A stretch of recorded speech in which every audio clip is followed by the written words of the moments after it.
ममता बनर्जी ने जो तीजी बार बंगाल दे विच जित हासिल की है जी तो पंजाब एक दूजा सिरा पंजाबी ते जिहड़ियां संघर्षकारियां किसान जथेबंदियां वो क्यों ही नहीं बागो-बाग है। ਇਹ ਪੱਛਮੀ ਬੰਗਾਲ ਦੇ ਵਿੱਚ ਮਮਤਾ ਬੈਨਰਜੀ ਦੀ ਜਿੱਤ ਆਈ ਹੈ। ਦੋ ਜਿਹੜੇ ਰਾਜ ਨੇ, ਇੱਕ ਬੰਗਾਲ ਤੇ ਇੱਕ ਪੰਜਾਬ, ਇਹ ਇਸ ਕਿਸਮ ਦੇ ਨੇ ਕਿ ਇਹਨਾਂ ਨੇ ਕਦੇ ਕਿਸੇ ਦੇ ਥੱਲੇ ਲੱਗ ਕੇ ਕੰਮ ਨਹੀਂ ਕੀਤਾ ਤੇ ਆਪਣੀ ਬਹਾਦਰੀ ਕਰਕੇ ਜਾਣੇ ਜਾਂਦੇ। शायद यही एक वजह है पिछोकड़ दे जिहड़ियां संघर्ष कर रही किसान जथेबंदियां वो भी बागो-बाग है कि साडे संघर्ष नूं भी बूर पैंदा नजर आ रहा है। ਜਿਹਨੇ ਸਭ ਤੋਂ ਪਹਿਲਾਂ ਕਿਸਾਨਾਂ ਦੀ ਸਪੋਰਟ ਕੀਤੀ, ਸਭ ਤੋਂ ਪਹਿਲਾਂ ਉਹਨੇ ਹਾਦਾ ਨਾਰਾ ਮਾਰਿਆ ਕਿ ਮੈਂ ਕਿਸਾਨਾਂ ਦੇ ਨਾਲ ਆ, ਮੈਂ ਕਿਸਾਨਾਂ ਦੇ ਨਾਲ ਖੜੀ ਆ, ਕਿਸਾਨਾਂ ਦੀਆਂ ਮੰਗਾਂ ਜਾਇਜ਼ ਨੇ, ਕਿਸਾਨਾਂ ਦੀਆਂ ਮੰਗਾਂ ਮੰਨਣੀਆਂ ਚਾਹੀਦੀਆਂ ਨੇ। ਤੇ ਇਹੀ ਕਾਰਨ ਸੀ ਮੇਰਾ ਖਿਆਲ ਹੈ ਕਿ ਕਿਸਾਨ ਫਿਰ ਜਦੋਂ ਉੱਥੇ ਇਲੈਕਸ਼ਨ ਹੋਈ ਤਾਂ ਵੈਸਟ ਬੰਗਾਲ ਗਏ। ਹਾਲਾਂਕਿ ਉਹਨਾਂ ਨੇ ਇਹ ਨਹੀਂ ਕਿਹਾ ਕਿ ਮਮਤਾ ਬੈਨਰਜੀ ਨੂੰ ਵੋਟ ਪਾਓ, ਪਰ ਉਹਨਾਂ ਨੇ ਕਿਹਾ ਕਿ ਭਾਜਪਾ ਨੂੰ ਵੋਟ ਨਾ ਪਾਓ, ਬਾਕੀ ਜਿਹਨੂੰ ਮਰਜ਼ੀ ਪਾ ਦਿਓ। ਕਿਸਾਨਾਂ ਦਾ ਉੱਥੇ ਇਹ ਸਟੈਂਡ ਰਿਹਾ ਮਤਲਬ ਹੈਗਾ। धालीवाल साहब जिसके खिलाफ जाके ममता जी लड़े वो इसे पार्टी का कद्दावर नेता रहा अधिकारी। ਬਾਕੀ ਤਕਰੀਬਨ ਸਾਰੇ ਚੋਣਾਂ ਹਾਰ ਗਏ ਨੇ। ਜਿਹੜੇ ਇਹ ਦਲ ਬਦਲੂ ਸੀ ਨਾ, ਜਿਹੜੇ ਜਿਨ੍ਹਾਂ ਨੇ ਆਪਣਾ ਕੋਟ ਬਦਲਿਆ, ਜਿਹਨੂੰ ਕਹਿੰਦੇ ਟਰਨ ਕੋਟ ਸੀ, ਜਿਹਨੂੰ ਕਹਿੰਦੇ ਆਪਾਂ ਅੰਗਰੇਜ਼ੀ 'ਚ, ਜਿਨ੍ਹਾਂ ਨੇ ਕੱਪੜੇ ਬਦਲੇ ਸੀਗੇ ਤੇ ਭਾਜਪਾ ਦੀ ਜਿਹੜੀ ਵਾਸ਼ਿੰਗ ਮਸ਼ੀਨ ਆ ਉਹ ਚੋਂ ਸਾਫ਼ ਸੁਥਰੇ ਹੋ ਕੇ ਨਿਕਲੇ ਸੀ, ਉਹਨਾਂ ਚੋਂ 3-4 ਹੀ ਜਿੱਤਿਆ, ਬਾਕੀ ਹਾਰ ਗਏ ਨੇ। ਪੰਜਾਬ ਦੀਆਂ ਸਮੁੱਚੀਆਂ ਹੀ ਰਾਜਸੀ ਧਿਰਾਂ ਦੀ ਬਹੁਤੀ ਸਹਿਮਤੀ ਨਹੀਂ ਹੈ ਕਿਸਾਨ ਜਥੇਬੰਦੀਆਂ ਦੀ ਰਾਜਸੀ ਭੂਮਿਕਾ ਤੇ। ਕੀ ਤੁਹਾਨੂੰ ਲੱਗਦਾ ਹੈ ਕੱਲ ਨੂੰ ਜਦੋਂ ਪੰਜਾਬ ਵਿਧਾਨ ਸਭਾ ਦੀਆਂ ਚੋਣਾਂ ਆਉਣਗੀਆਂ ਤਾਂ ਇੱਥੇ ਵੀ ਪ੍ਰਸਥਿਤੀਆਂ ਬਦਲ ਸਕਦੀਆਂ ਪੰਜਾਬ ਦੇ ਅੰਦਰ ਵੀ? ਕਿਸਾਨ ਜਥੇਬੰਦੀਆਂ ਨੇ ਜਿਸ ਤਰ੍ਹਾਂ ਜਗ੍ਹਾ ਜਗ੍ਹਾ ਜਾ ਕੇ ਇੰਨੀ ਦੇਰ ਸਾਲ ਤੋਂ ਸਾਲ ਹੋਣ ਤੋਂ ਉੱਪਰ ਹੋ ਗਿਆ, ਇਹਨਾਂ ਨੇ ਇੰਨਾ ਜਿਹੜਾ ਇਹ ਸਟਰੋਂਗ ਮੂਵਮੈਂਟ ਚਲਾਈ ਹੈ ਜਿਹਨੇ ਕਿ ਦਿੱਲੀ ਦੇ ਲਾਲ ਕਿਲ੍ਹੇ ਤੱਕ ਹਿਲਾ ਕੇ ਰੱਖ ਦਿੱਤਾ। ਨਜ਼ਰੀਏ ਦੀ ਡਿਬੇਟ ਜਗਤਾਰ ਸਿੰਘ ਸਿੱਧੂ ਨੂੰ ਦਰਸ਼ਕਾਂ ਨੂੰ ਸਤਿ ਸ਼੍ਰੀ ਅਕਾਲ, ਸਵਾਗਤ ਹੈ। ਮਮਤਾ ਬੈਨਰਜੀ ਬੰਗਾਲ 'ਚ ਤੀਜੀ ਵਾਰ ਲਗਾਤਾਰ ਜਿੱਤੇ ਹੈ ਤਾਂ ਪੰਜਾਬੀ ਤੇ ਕਿਸਾਨ ਬਾਗੋ-ਬਾਗ ਹੈ। ਕੇਵਲ ਇੰਨੀ ਗੱਲ ਨਹੀਂ, ਮਮਤਾ ਬੈਨਰਜੀ ਦੀ ਜਿੱਤ ਦੇ ਬਾਅਦ ਉਹ ਕੌਮੀ ਪੱਧਰ ਤੇ ਜਿਹੜੀਆਂ ਖੇਤਰੀ ਧਿਰਾਂ ਉਹਨਾਂ 'ਚ ਇੱਕ ਜਚਾਰੂ ਤੇ ਕੱਦਾਵਰ ਨੇਤਾ ਦੇ ਤੌਰ ਤੇ ਉੱਭਰ ਕੇ ਸਾਹਮਣੇ ਆਏ ਹੈ। ਸ਼ਾਇਦ ਇਹੀ ਵਜ੍ਹਾ ਹੈ ਕਿ ਕੌਮੀ ਰਾਜਨੀਤੀ ਦੇ ਅੰਦਰ ਇੱਕ ਤੀਜੀ ਧਿਰ ਵਜੋਂ ਇਸ ਜ਼ਮੀਨ ਨੂੰ ਗੱਠਜੋੜ ਨੂੰ ਤਲਾਸ਼ਿਆ ਜਾ ਰਿਹਾ ਹੈ। ਇੱਕ ਕਾਰਨ ਇਹ ਵੀ ਹੋ ਸਕਦਾ ਹੈ ਕਿ ਭਾਜਪਾ ਦੇ ਮੁਕਾਬਲੇ ਜਿਹੜੀਆਂ ਕੌਮੀ ਰਾਜਸੀ ਧਿਰਾਂ ਉਹ ਕਿਸੇ ਹੱਦ ਤੱਕ ਹਾਸ਼ੀਏ ਤੇ ਚਲੀਆਂ ਗਈਆਂ। ਇਹਨਾਂ ਸਾਰੀਆਂ ਪ੍ਰਸਥਿਤੀਆਂ 'ਚ ਕਿਵੇਂ ਬਦਲ ਰਹੀ ਹੈ ਕੌਮੀ ਪੱਧਰ ਤੇ ਰਾਜਸੀ ਧਿਰਾਂ ਦੀ ਭੂਮਿਕਾ, ਆਪਾਂ ਮੀਡੀਆ ਦੀਆਂ ਨਜ਼ਰਾਂ 'ਚ ਜਾਣਦੇ ਹਾਂ। ਮੇਰੇ ਨਾਲ ਪੈਨਲ ਤੇ ਸਾਡੇ ਇਸ ਖਿੱਤੇ ਦੇ ਕਦਾਵਰ ਜਰਨਲਿਸਟ ਜੁੜ ਚੁੱਕੇ ਹੈ। ਇਸ ਪ੍ਰਾਸ਼ਾ ਜੀ, ਸਰਬਜੀਤ ਸਿੰਘ ਧਾਲੀਵਾਲ, ਜਸਪਾਲ ਸਿੰਘ ਢਿੱਲੋਂ, ਤਿੰਨੇ ਹੀ ਸੀਨੀਅਰ ਜਰਨਲਿਸਟਾਂ ਨੂੰ ਮੈਂ ਤੁਹਾਡੇ ਸਾਰਿਆਂ ਵੱਲੋਂ ਪੈਨਲ ਤੇ ਆਉਣ ਲਈ ਜੀ ਆਖਦਾ, ਵੈਲਕਮ ਕਰਦਾ ਹਾਂ। ਜਸਪਾਲ ਢਿੱਲੋਂ, ਪਹਿਲਾ ਸਵਾਲ ਮੈਂ ਤੁਹਾਡੇ ਤੋਂ ਲੈਣ ਲੱਗਿਆ।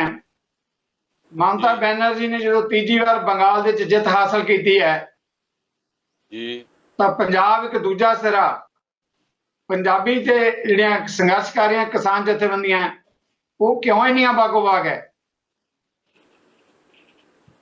ਜਗਤਾਰ ਜੀ, ਗੱਲ ਇਹ ਹੈਗੀ ਹੈ ਕਿ ਜਦੋਂ ਤੋਂ ਇਹ ਪੱਛਮੀ ਬੰਗਾਲ ਦੇ ਵਿੱਚ ਮਮਤਾ ਬੈਨਰਜੀ ਦੀ ਜਿੱਤ ਆਈ ਹੈ, ਦੋ ਜਿਹੜੇ ਰਾਜ ਨੇ, ਇੱਕ ਬੰਗਾਲ ਤੇ ਇੱਕ ਪੰਜਾਬ, ਇਹ ਇਸ ਕਿਸਮ ਦੇ ਨੇ ਕਿ ਇਹਨਾਂ ਨੇ ਕਦੇ ਕਿਸੇ ਦੇ ਥੱਲੇ ਲੱਗ ਕੇ ਕੰਮ ਨਹੀਂ ਕੀਤਾ ਤੇ ਆਪਣੀ ਬਹਾਦਰੀ ਕਰਕੇ ਜਾਣੇ ਜਾਂਦੇ। ਜਦੋਂ ਦੇਸ਼ ਦੀ ਵੰਡ ਹੋਈ ਸੀ ਤਾਂ ਜੁੱਸੇ ਵਾਲਾ ਇਲਾਕਾ ਪੰਜਾਬ ਤੇ ਦੂਜਾ ਦਿਮਾਗੀ ਜਿਹਨੂੰ ਕਿਹਾ ਜਾਂਦਾ ਬੰਗਾਲ, ਇਹਨਾਂ ਦੋਨਾਂ ਦੀ ਵੰਡ ਕੀਤੀ। ਕਿਸੇ ਨੇ ਗੁਜਰਾਤ ਦੀ ਵੰਡ ਤਾਂ ਨਹੀਂ ਨਾ ਕੀਤੀ। ਤਾਂ ਜਦੋਂ ਕਿਸਾਨ ਦਿੱਲੀ ਦੀਆਂ ਸਰਹੱਦਾਂ ਤੇ ਬੈਠੇ, ਉਹਨਾਂ ਨੇ ਲਲਕਾਰਾ ਮਾਰਿਆ ਕਿ ਅਸੀਂ ਬੰਗਾਲ ਦੇ ਵਿੱਚ ਜਾਵਾਂਗੇ। ਉਹ ਉੱਥੇ ਗਏ। ਰਾਜੇਵਾਲ ਸਾਹਿਬ ਦਾ, ਤੁਸੀਂ ਡਾਕਟਰ ਦਰਸ਼ਨਪਾਲ ਦਾ, ਜੋਗਿੰਦਰ ਸਿੰਘ ਉਗਰਾਹਾਂ ਦਾ, ਰਾਕੇਸ਼ ਟਕੈਤ ਦਾ ਬਿਆਨ ਦੇਖੋ। ਜਿਹੜਾ ਸਭ ਤੋਂ ਪਹਿਲਾ ਬੰਦਾ ਗਿਆ ਸੀਗਾ ਕਿਸਾਨ ਜਥੇਬੰਦੀ ਵੱਲੋਂ, ਉਹ ਗਿਆ ਸੀ ਰਜਿੰਦਰ ਸਿੰਘ ਦੀਪ ਸਿੰਘ ਵਾਲਾ। ਕੱਲ ਵੀ ਜਿਹੜੇ ਰਾਜੇਵਾਲ ਸਾਹਿਬ ਨੇ, ਉਹਨਾਂ ਦੀ ਜਿਹੜੀ ਉਹਨਾਂ ਨੇ ਇੱਕ ਗੱਲ ਕਹੀ ਹੈ, ਉਹ ਕਹਿੰਦੇ ਵੀ ਅਸੀਂ ਜਦੋਂ ਉੱਥੇ ਗਏ ਸਾਂ ਤਾਂ ਉਹ ਸਾਨੂੰ ਇਹ ਸੀ ਵੀ ਸਾਨੂੰ ਸਾਰਾ ਟਮਟਮਾ ਇੱਥੋਂ ਲੈ ਕੇ ਜਾਣਾ ਪਵੇਗਾ। ਪਰ ਕਹਿੰਦੇ ਜਦੋਂ ਅਸੀਂ ਉੱਥੇ ਗਏ ਉਸ ਵੇਲੇ ਉੱਥੋਂ ਦੇ ਲੋਕਾਂ ਨੇ, ਖਾਸ ਕਰ ਕਿਸਾਨਾਂ ਨੇ, ਉਹ ਸਾਰਾ ਕੁਝ ਹੀ ਉਹ ਲੈ ਆਂਦਾ ਜਿਹੜਾ ਕੁਝ ਸਾਨੂੰ ਚਾਹੀਦਾ ਸੀ। ਔਰ ਕੱਲੇ ਨੇ ਜਾ ਕੇ ਆਖਿਆ ਕਿ ਅਸੀਂ ਕਿਸਾਨੀ ਸੰਘਰਸ਼ ਦੀ ਹਮਾਇਤ ਕਰਦੇ ਹਾਂ, ਕਿਸਾਨੀ ਸੰਘਰਸ਼ ਦੇ ਨਾਲ ਹੈ। ਪਰ ਜਦੋਂ ਇਹ ਚੋਣ ਹੋਈ ਕਿਉਂਕਿ ਅਸੀਂ ਲੋਕ ਜਿਹੜੇ ਆ ਆਪਣੀ ਬਹਾਦਰੀ ਕਰਕੇ ਜਾਣੇ ਜਾਂਦੇ ਆ। ਪੰਜਾਬ ਅਣਖੀਲਾ ਪੰਜਾਬ ਹੈ ਤੇ ਪੰਜਾਬ ਦੇ ਲੋਕ ਅਣਖੀ ਕਿਰਦਾਰ ਰੱਖਦੇ ਨੇ। ਇਸੇ ਕਰਕੇ ਜਿਹੜੀ ਆਪਾਂ ਪਹਿਲਾਂ ਗੱਲ ਕਰ ਰਹੇ ਸੀ ਕਿ ਪੰਜਾਬ ਦੇ ਲੋਕਾਂ ਦੇ ਖੂਨ ਦੇ ਵਿੱਚ ਅਣਖ ਹੈਗੀ ਹੈ। ਭਾਵੇਂ ਰਾਜਸੀ ਲੋਕਾਂ ਨੇ ਇਸ ਅਣਖ ਨੂੰ ਬੁਝਾਉਣ ਦਾ ਬੜਾ ਵੱਡਾ ਯਤਨ ਕੀਤਾ, ਪਰ ਆਮ ਲੋਕ ਅਜੇ ਵੀ ਆਪਣੀ ਅਣਖ ਕਰਕੇ ਜਾਣੇ ਜਾਂਦੇ ਨੇ। ਬੀਬੀ ਮਮਤਾ ਬੈਨਰਜੀ ਦੇ ਵਿੱਚ ਵੀ ਅਣਖ ਹੈ। ਉਹ ਜੇ ਤੀਜੀ ਵਾਰ ਜਿੱਤੀ ਹੈ, ਜਦੋਂ ਨਰਿੰਦਰ ਮੋਦੀ ਤੇ ਉਹਦਾ ਸਾਰਾ ਲਾਮ ਲਸ਼ਕਰ ਉੱਥੇ ਉਹਨੂੰ ਜਿਤਾਉਣ ਦਾ ਯਤਨ ਕਰ ਰਿਹਾ ਸੀ ਤੇ ਮੋਦੀ ਨੇ ਜਾ ਕੇ ਸਾਰਾ ਕੁਝ ਮਤਲਬ ਇੱਕ ਪ੍ਰਧਾਨ ਮੰਤਰੀ ਦੀ ਸਪੀਚ ਨੂੰ ਛੱਡ ਕੇ ਤੇ ਜਦੋਂ ਇਹੋ ਜਿਹੀਆਂ ਟਿੱਪਣੀਆਂ ਕੀਤੀਆਂ, ਓਏ ਦੀਦੀ ਇਹ ਪ੍ਰਧਾਨ ਮੰਤਰੀ ਤੋਂ, ਦੇਸ਼ ਦੇ ਪ੍ਰਧਾਨ ਮੰਤਰੀ ਤੋਂ, ਭਾਰਤ ਦੇ ਪ੍ਰਧਾਨ ਮੰਤਰੀ ਤੋਂ ਇਸ ਤਰ੍ਹਾਂ ਦੀ ਘਟੀਆ ਟਿੱਪਣੀ ਜਿਹੜੀ ਹੈ ਉਹ ਲੋਕ ਪਸੰਦ ਨਹੀਂ ਕਰਦੇ। ਉੱਥੇ ਵੀ ਇੱਕ ਜਿਹੜੀ ਚੀਜ਼ ਸੀਗੀ, ਖਾਸ ਕਰ ਜਿਹੜੀਆਂ ਪੈਟਰੋਲੀਅਮ ਵਸਤਾਂ ਦੀਆਂ ਲਗਾਤਾਰ ਕੀਮਤਾਂ, ਸਿਲੰਡਰਾਂ ਦੀਆਂ ਕੀਮਤਾਂ, ਜਿਹੜੀਆਂ ਆਮ ਔਰਤਾਂ ਸੀ ਜਿਨ੍ਹਾਂ ਦੇ ਚੁੱਲ੍ਹੇ ਦੇ ਖਰਚ ਜਿਹੜੇ ਸੀਗੇ ਉਹ ਵਿਗੜ ਗਏ, ਉਹਨਾਂ ਨੇ ਸਾਥ ਦਿੱਤਾ। ਤੁਸੀਂ ਅੰਕੜੇ ਦੇਖੋ, ਮਰਦਾਂ ਦੇ ਮੁਕਾਬਲੇ ਪੱਛਮੀ ਬੰਗਾਲ ਦੇ ਵਿੱਚ ਜਿਹੜੀਆਂ ਔਰਤਾਂ ਨੇ ਉਹਨਾਂ ਨੇ ਵੱਧ ਵੋਟਾਂ ਪਾਈਆਂ। ਕੱਲ ਜਦੋਂ ਉਹਨਾਂ ਨੇ ਸਹੁੰ ਚੱਕੀ ਤਾਂ ਰਾਜਪਾਲ ਸਾਹਿਬ ਨੇ ਕਿਹਾ ਕਿ ਤੁਸੀਂ ਮੇਰੀ ਭੈਣ ਵਰਗੇ ਹੋ, ਪਰ ਆ ਜਿਹੜੀ ਹਿੰਸਾ ਵਾਪਰ ਰਹੀ ਹੈ, ਮਾਰੀ ਤਾਂ ਇੱਕ ਟਕੋਰ ਸੀ ਜਿਹੜੀ ਦਿੱਲੀ ਤੋਂ ਗਈ ਸੀ ਕਿ ਆ ਗੱਲ ਕਹਿ ਦਿਓ, ਪਰ ਉਹਦਾ ਜਵਾਬ ਬੀਬੀ ਮਮਤਾ ਬੈਨਰਜੀ ਨੇ ਬੜਾ ਵਧੀਆ ਦਿੱਤਾ ਕਿ ਰਾਜਪਾਲ ਸਾਹਿਬ ਮੈਂ ਤਾਂ ਹੁਣ ਤੋਂ ਚੁੱਕੀ ਆ, 3 ਮਹੀਨਿਆਂ ਤੋਂ ਤਾਂ ਇਲੈਕਸ਼ਨ ਕਮਿਸ਼ਨ ਦਾ ਰਾਜ ਹੈ। ਇਹ ਤਾਂ ਇਲੈਕਸ਼ਨ ਕਮਿਸ਼ਨ ਨੂੰ ਪੁੱਛੋ ਨਾ ਵੀ ਕਿਉਂ ਉੱਥੇ ਸਾਰਾ ਕੁਝ ਹੋ ਰਿਹਾ ਹੈਗਾ। ਸੋ ਇਸ ਵੇਲੇ ਦੇਸ਼ ਦੇ ਅੰਦਰ ਇੱਕ ਤੀਜੀ ਧਿਰ ਸਥਾਪਨਾ ਵੱਲ ਨੂੰ ਵੱਧ ਰਿਹਾ। ਮੈਨੂੰ ਲੱਗਦਾ ਮੇਰੇ ਦੋਨੇ ਵੱਡੇ ਭਰਾ ਇਸ ਗੱਲ ਦੀ ਸਹਿਮਤੀ ਜ਼ਰੂਰ ਦੇਣਗੇ ਕਿ ਦੇਸ਼ ਅੰਦਰ ਜਿਹੜਾ ਕੁਝ ਨਰਿੰਦਰ ਮੋਦੀ ਨੇ ਇੱਥੇ ਪੈਦਾ ਕੀਤਾ, ਲੋਕਾਂ ਨੂੰ ਕਦਰਾਂ ਕੀਮਤਾਂ ਛੱਡ ਕੇ ਪ੍ਰਧਾਨ ਮੰਤਰੀ ਵਾਲੀਆਂ ਇੱਕ ਡੁਗਡੁਗੀ ਵਜਾਉਣ ਵਾਲਾ ਕੰਮ ਕੀਤਾ, ਇੱਕ ਮਦਾਰੀ ਵਾਲਾ ਕੰਮ ਕੀਤਾ, ਉਹ ਲੋਕਾਂ ਨੂੰ ਪਸੰਦ ਨਹੀਂ ਆਇਆ। ਤੇ ਬੀਬੀ ਮਮਤਾ ਬੈਨਰਜੀ ਨੇ ਕੱਲ ਤੋਂ ਹੀ ਆਪਣਾ ਕੰਮ ਸ਼ੁਰੂ ਕਰਤਾ। ਕਿਵੇਂ ਦੇਖੋ, ਉਹ ਸਬਜ਼ੀ ਮੰਡੀ ਦੇ ਵਿੱਚ, ਬਾਜ਼ਾਰਾਂ ਦੇ ਵਿੱਚ ਗਈ ਅਤੇ ਲੋਕਾਂ ਨੂੰ ਰਾਸ਼ਨ ਵੀ ਵੰਡ ਕੇ ਆਈ। ਉਹਨੇ ਕੱਲ ਤੋਂ ਹੀ ਆਪਦਾ ਕੰਮ ਸ਼ੁਰੂ ਕਰਤਾ ਤੇ ਉਮੀਦ ਕੀਤੀ ਜਾ ਰਹੀ ਹੈ ਕਿ ਬੀਬੀ ਮਮਤਾ ਬੈਨਰਜੀ, ਜਿਵੇਂ ਉਹਨੇ 1.5 ਸਾਲ ਪਹਿਲਾਂ ਇੱਕ ਸਰਬ ਪਾਰਟੀ ਮੀਟਿੰਗ ਬੁਲਾਈ ਸੀ, ਉਦੋਂ ਕਈ ਬਹੁਤ ਘੋੜੇ ਤੇ ਚੜੇ ਸੀ, ਉਹਨਾਂ ਨੂੰ ਮਾਫ ਕਰਨਾ ਪਸੰਦ ਨਹੀਂ ਆਈ। ਸੋ ਉਮੀਦ ਹੈ ਕਿ ਅਗਲੇ ਦਿਨਾਂ ਦੇ ਵਿੱਚ ਦੇਸ਼ ਦੀ ਰਾਜਨੀਤੀ ਦੇ ਵਿੱਚ ਇੱਕ ਨਵਾਂ ਮੋੜ ਜ਼ਰੂਰ ਆਏ। Okay, thank you very much. ਜਿਹੜਾ ਇਸ ਮੁੱਦੇ ਤੇ ਆਪਾਂ ਮੈਂ ਵਾਪਸ ਆਵਾਂਗਾ ਤੁਹਾਡੇ ਵੱਲ। ਬਹੁਤ ਵੱਡਾ ਸਵਾਲ ਤੁਸੀਂ ਛੱਡ ਕੇ ਜਾ ਰਹੇ ਹੋ ਢਿੱਲੋਂ ਸਾਹਿਬ। ਧਾਲੀਵਾਲ ਸਾਹਿਬ, ਤੁਸੀਂ ਕੌਮੀ ਪੱਧਰ ਤੇ ਜਿਹੜੀਆਂ ਵਾਪਰੀਆਂ ਰਾਜਸੀ ਘਟਨਾਵਾਂ ਉਹਨਾਂ ਨੂੰ ਬੜੀ ਬਰੀਕੀ ਦੇ ਨਾਲ ਦੇਖ ਰਹੇ ਹੋ, ਜਾਂਚ ਰਹੇ ਹੋ। ਬੰਗਾਲ ਜਦੋਂ ਮਮਤਾ ਤੀਜੀ ਵਾਰ ਆਈ ਹੈ, ਜਿੱਦਾਂ ਢਿੱਲੋਂ ਸਾਹਿਬ ਨੇ ਕਿਹਾ ਕਿ ਕੌਮੀ ਪੱਧਰ ਤੇ ਹੁਣ ਇਸ ਗੱਲ ਨੂੰ ਦੇਖਿਆ ਜਾ ਰਿਹਾ ਹੈ ਕਿ ਕਿਸ ਤਰੀਕੇ ਨਾਲ ਮੋਦੀ ਜਾਂ ਭਾਜਪਾ ਦੇ ਮੁਕਾਬਲੇ 'ਚ ਨਵੇਂ ਗੱਠਜੋੜ ਦੀਆਂ ਸੰਭਾਵਨਾਵਾਂ ਨਜ਼ਰ ਆ ਰਹੀਆਂ। ਸ਼ਾਇਦ ਇਹੀ ਇੱਕ ਵਜ੍ਹਾ ਹੈ ਤੇ ਪਿਛੋਕੜ ਦੇ ਜਿਹੜੀਆਂ ਸੰਘਰਸ਼ ਕਰ ਰਹੀਆਂ ਕਿਸਾਨ ਜਥੇਬੰਦੀਆਂ ਉਹ ਵੀ ਬਾਗੋ ਬਾਗ ਹੈ ਕਿ ਸਾਡੇ ਸੰਘਰਸ਼ ਨੂੰ ਵੀ ਬੂਰ ਪੈਂਦਾ ਨਜ਼ਰ ਆ ਰਿਹਾ ਹੈ। ਜੀ ਧਾਲੀਵਾਲ ਜੀ। ਬਿਲਕੁਲ ਇਹ ਗੱਲ ਤੁਹਾਡੀ ਠੀਕ ਹੈ ਜੀ। ਮਮਤਾ ਬੈਨਰਜੀ ਸਭ ਤੋਂ ਪਹਿਲੀ ਇੱਕ ਦੇਸ਼ ਦੀ ਰਾਜਨੀਤਿਕ ਉਹ ਸੀਗੀ ਸ਼ਖਸੀਅਤ ਜਿਹਨੇ ਸਭ ਤੋਂ ਪਹਿਲਾਂ ਕਿਸਾਨਾਂ ਦੀ ਸਪੋਰਟ ਕੀਤੀ। ਸਭ ਤੋਂ ਪਹਿਲਾਂ ਉਹਨੇ ਹਾਦਾ ਨਾਰਾ ਮਾਰਿਆ ਕਿ ਮੈਂ ਕਿਸਾਨਾਂ ਦੇ ਨਾਲ ਆ, ਮੈਂ ਕਿਸਾਨਾਂ ਦੇ ਨਾਲ ਖੜੀ ਹਾਂ, ਕਿਸਾਨਾਂ ਦੀਆਂ ਮੰਗਾਂ ਜਾਇਜ਼ ਨੇ, ਕਿਸਾਨਾਂ ਦੀਆਂ ਮੰਗਾਂ ਮੰਨਣੀਆਂ ਚਾਹੀਦੀਆਂ ਨੇ। ਤੇ ਇਹੀ ਕਾਰਨ ਸੀ ਮੇਰਾ ਖਿਆਲ ਹੈ ਕਿ ਕਿਸਾਨ ਫਿਰ ਜਦੋਂ ਉੱਥੇ ਇਲੈਕਸ਼ਨ ਹੋਈ ਤਾਂ ਵੈਸਟ ਬੰਗਾਲ ਗਏ। ਹਾਲਾਂਕਿ ਉਹਨਾਂ ਨੇ ਇਹ ਨਹੀਂ ਕਿਹਾ ਕਿ ਮਮਤਾ ਬੈਨਰਜੀ ਨੂੰ ਵੋਟ ਪਾਓ, ਪਰ ਉਹਨਾਂ ਨੇ ਕਿਹਾ ਕਿ ਭਾਜਪਾ ਨੂੰ ਵੋਟ ਨਾ ਪਾਓ, ਬਾਕੀ ਜਿਹਨੂੰ ਮਰਜ਼ੀ ਪਾ ਦਿਓ। ਕਿਸਾਨਾਂ ਦਾ ਉੱਥੇ ਇਹ ਸਟੈਂਡ ਰਿਹਾ ਮਤਲਬ ਹੈਗਾ। ਹੁਣ ਜਿਸ ਦਿਨ ਉਹਨਾਂ ਦੀ ਜਿੱਤ ਹੋਈ ਹੈ ਆਪਣਾ ਮਮਤਾ ਬੈਨਰਜੀ ਦੀ, ਉਸੇ ਦਿਨ ਹੀ ਉਹਨਾਂ ਨੂੰ ਫੋਨ ਵੀ ਆਇਆ ਕਿਸਾਨ ਨੇਤਾਵਾਂ ਨੂੰ। ਮੈਨੂੰ ਰਾਜੇਵਾਲ ਸਾਹਿਬ ਨੇ ਦੱਸਿਆ ਸੀਗਾ ਕਿ ਸਾਨੂੰ ਉੱਥੋਂ ਲਗਾਤਾਰ ਫੋਨ ਆ ਰਹੇ ਨੇ ਕਿ ਤੁਸੀਂ ਆਓ ਜ਼ਰੂਰ, ਪਰ ਕੋਵਿਡ ਕਰਕੇ ਉੱਥੇ ਕੋਈ ਵੱਡੀ ਰੈਲੀ ਨਹੀਂ ਹੋ ਸਕਦੀ ਸੀ, ਕੋਈ ਵੱਡਾ ਸਮਾਗਮ ਨਹੀਂ ਹੋ ਸਕਦਾ ਸੀ। ਇਸ ਕਰਕੇ ਉਹਨੇ ਕਿਹਾ ਹੈ ਕਿ ਜਦੋਂ ਵੀ ਕੋਈ ਵੱਡੀ ਰੈਲੀ ਹੋਏਗੀ ਜਾਂ ਵੱਡਾ ਸਮਾਗਮ ਹੋਏਗਾ, ਜਦੋਂ ਥੋੜ੍ਹਾ ਮਾਹੌਲ ਠੀਕ ਹੋਏਗਾ ਕੋਵਿਡ ਕਾਰਨ, ਉਸ ਤੋਂ ਬਾਅਦ ਤੁਹਾਨੂੰ ਬੁਲਾਇਆ ਜਾਏਗਾ ਬਕਾਇਦਾ ਤੇ ਉੱਥੇ ਰੈਲੀ ਕੀਤੀ ਜਾਏਗੀ ਤੇ ਨਾਲ ਹੀ ਹੋਰ ਕਿਸਾਨਾਂ ਨੂੰ ਵੀ ਜੋੜਿਆ ਜਾਏਗਾ। ਜਿਹੜੀ ਗੱਲ ਤੁਸੀਂ ਕਹਿ ਰਹੇ ਹੋ ਕਿ ਨਵੀਂ ਗੱਲ ਇਹ ਹੈਗੀ ਇਹਦੇ ਵਿੱਚ, ਜਦੋਂ ਪਹਿਲੀ ਵਾਰੀ ਮਮਤਾ ਆਏ ਸੀ ਉਦੋਂ ਜੋ ਸੈਕਿੰਡ ਟਾਈਮ ਆਏ ਉਹਨਾਂ ਦੀਆਂ ਸੀਟਾਂ ਬਹੁਤ ਵਧੀਆ ਸੀ, ਵਧੀਆਂ ਸੀ, ਮਤਲਬ ਹੁਣ ਉਸ ਤੋਂ ਵੀ ਵਧੀਆ ਨੇ। ਸੋ ਆਪਾਂ ਕਹਿਣ ਦਾ ਭਾਵ ਹੈ ਕਿ ਇਸ ਵੇਲੇ ਉਹਨਾਂ ਨੂੰ ਪਿਛਲੇ ਵਾਰੀ ਵੀ ਉਹਨਾਂ ਕੋਲ 2/3 ਮੈਜੋਰਿਟੀ ਸੀ, ਜਿਹੜੀ ਕਿ ਬਹੁਤ ਮੁਸ਼ਕਲ ਹੁੰਦੀ ਹੈ ਲੈਣੀ ਜਦੋਂ ਤੁਸੀਂ ਤੁਹਾਨੂੰ 12-13 ਸਾਲ ਰਾਜ ਕਰਦੇ ਨੂੰ ਹੋ ਜਾਣ ਜਾਂ 11 ਸਾਲ ਰਾਜ ਕਰਦੇ ਨੂੰ ਹੋ ਜਾਣ, ਤੁਹਾਡੀ ਤੀਸਰੀ ਟਰਮ ਹੋਵੇ, ਉਦੋਂ ਇੰਨੀ ਸੀਟਾਂ ਜਿੱਤਣੀਆਂ ਬਹੁਤ ਔਖੀਆਂ ਹੁੰਦੀਆਂ ਨੇ। ਪਰ ਉਹਨਾਂ ਨੇ ਪਿਛਲੀ ਵਾਰ ਨੂੰ ਆਪਣੀਆਂ ਸੀਟਾਂ ਐਤਕੀ ਵਧਾਈਆਂ ਨੇ, 2/3 ਮੈਜੋਰਿਟੀ ਜਿੱਤੀ ਹੈ, 2/3 ਤੋਂ ਵੀ ਕਾਫੀ ਅੱਗੇ ਨੇ ਉਹ।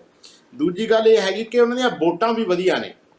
ਇਸ ਵਾਰ ਉਹਨਾਂ ਨੇ 48% ਵੋਟਾਂ ਲਈਆਂ ਨੇ, ਜਿਹੜੀਆਂ ਕਿ ਲਗਭਗ ਤੁਸੀਂ ਕਹਿ ਸਕਦੇ ਹੋ ਕਿ ਹਰੇਕ ਬੰਗਾਲੀ, ਦੂਜੇ ਬੰਗਾਲੀ ਨੇ ਉਹਨਾਂ ਨੂੰ ਵੋਟਾਂ ਪਾਈਆਂ ਨੇ। ਬੀਜੇਪੀ ਦੀਆਂ ਵੋਟਾਂ ਜਿਹੜੀ ਪਾਰਲੀਮੈਂਟ ਹੋਈ ਸੀ 2019 ਵਿੱਚ, ਉਦੋਂ 40% ਦੇ ਆਸ-ਪਾਸ ਵੋਟਾਂ ਸੀਗੀਆਂ, ਪਰ ਬੀਜੇਪੀ ਦੀਆਂ ਵੋਟਾਂ ਇਸ ਵੇਲੇ ਘਟੀਆਂ ਨੇ, 38% ਵੋਟਾਂ ਉਹਨਾਂ ਨੂੰ ਮਿਲੀਆਂ ਹੈਗੀਆਂ ਨੇ। ਬੀਜੇਪੀ ਦੀਆਂ ਮਮਤਾ ਬੈਨਰਜੀ ਦੀਆਂ 216 ਜਿਹੜੀਆਂ ਵੋਟਾਂ ਮਿਲੀਆਂ ਸੀ ਉਹਨਾਂ ਨੂੰ 35% ਉਦੋਂ ਵੋਟਾਂ ਮਿਲੀਆਂ ਸੀ, ਉਹਦੇ ਨਾਲ ਵੀ ਵੋਟਾਂ ਵਧੀਆ ਨੇ। ਇਹਦਾ ਮਤਲਬ ਤੁਸੀਂ ਲਾ ਲਓ ਕਿ ਜਦੋਂ ਬੀਜੇਪੀ ਦਾ ਐਡਾ ਵੱਡਾ ਹੱਲਾ ਹੋਵੇ, ਸਾਰੇ ਦੇਸ਼ ਦਾ ਤੰਤਰ ਮੰਤਰ ਬੀਜੇਪੀ ਦਾ ਉੱਥੇ ਗਿਆ ਹੋਵੇ, 10-15 ਲੱਖ ਜਿਹੜਾ RSS ਦੇ ਵਰਕਰ ਉੱਥੇ ਗਏ ਹੋਣ, ਉਸ ਤੋਂ ਬਿਨਾਂ ਸਾਰੇ ਮੁੱਖ ਮੰਤਰੀ ਬਾਰੀ ਸਿਰ ਗਏ ਹੋਣ, ਸਾਰੇ ਕੇਂਦਰੀ ਮੰਤਰੀ ਬਾਰੀ ਸਿਰ ਗਏ ਹੋਣ, ਜਿਹੜੇ ਵਿਜੇ ਵਰਗੀਜ਼ ਜੀ ਹੈਗੇ ਮੱਧ ਪ੍ਰਦੇਸ਼ ਵਾਲੇ, ਉਹ ਉੱਥੇ ਲਗਾਤਾਰ 3 ਸਾਲ ਤੋਂ ਕੈਂਪ ਕਰ ਰਹੇ ਸੀ, ਬਕਾਇਦਾ ਉਹਦੀ ਪੱਕੀ ਡਿਊਟੀ ਉੱਥੇ ਲੱਗੀ ਹੋਈ ਸੀ, ਉਹ ਲਗਾਤਾਰ ਹੀ ਤੋੜ ਜੋੜ ਕਰ ਰਹੇ ਸਨ। ਤੇ ਬੀਜੇਪੀ ਦੇ ਆਪਣਾ TMC ਦੇ ਇੰਨੇ MLA ਛੱਡ ਕੇ ਗਏ ਹੁਣ, ਘੱਟੋ ਘੱਟ 37 ਮੇਰਾ ਖਿਆਲ ਹੈ ਕਿ ਵਿਧਾਇਕ ਜਿਹੜੇ ਛੱਡ ਕੇ ਗਏ, ਮਤਲਬ ਪਾਰਟੀ ਜਿਹੜੇ ਉਹ ਦੂਸਰੇ ਪਾਸੇ ਗਏ। तो ये सब बिल्कुल कद्दावर नेता जिसके खिलाफ जाके तालिबान साहब जिसके खिलाफ जाके ममता जी लड़े, वैसे पार्टी का कद्दावर नेता रहा अधिकारी। बिल्कुल शवेदू अधिकारी तिन्ने जिते उन्होंने चों, बाकी तकरीबन सारे चोणा हार गए ने। जिहड़े दल बदलू सी ना, जिन्हां ने अपना कोट बदलिया, जिन्होंने टर्न कोट सी कहते आप अंग्रेजी च, जिन्हां ने कपड़े बदले सीगे ते भाजपा की जिहड़ी वाशिंग मशीन आ वो चों साफ सुथरे होकर निकले सी, उन्हां चों 3-4 ही जित्ते, बाकी हार गए ने। एक मुगल राय जित्तिया, एक शवेदू जित्तिया, एक होर जित्तिया। बड़ियां एक्ट्रेसां खड़ियां कीतियां सी बीजेपी ने, हुण वो भी सारियां तकरीबन हार गईयां ने, बहुत सारियां एक्ट्रेस। तालिबान साहब एक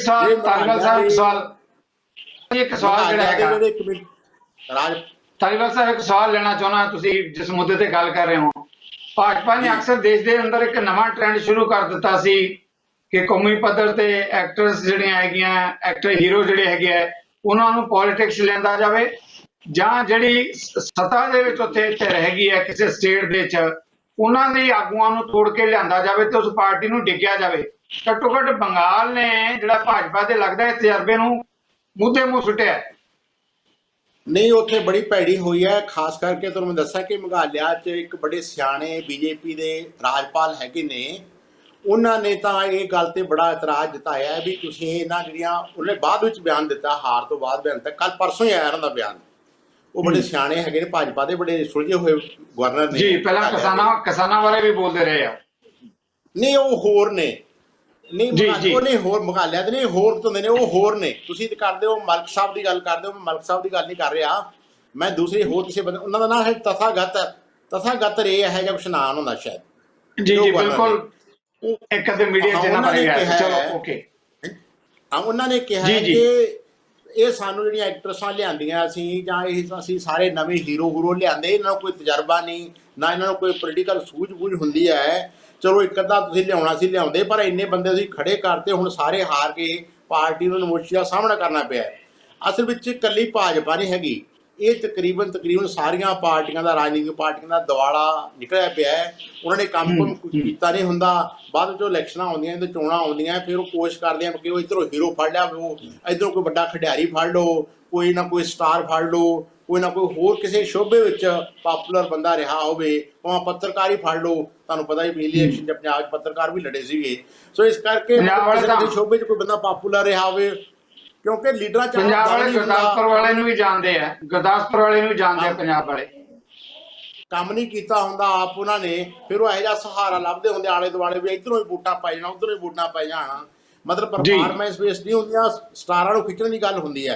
भाजपा ने बहुत सारियां वड्डियां गलतियां कीतियां ने उत्थे, मेरा ख्याल है भाजपा नूं दोबारा इस गल दी पड़चोल करनी पएगी, अपना स्ट्रैटजी रीवर्क करनी पएगी, सोचना पएगा उन्होंने कि असीं की गलतियां कीतियां ने।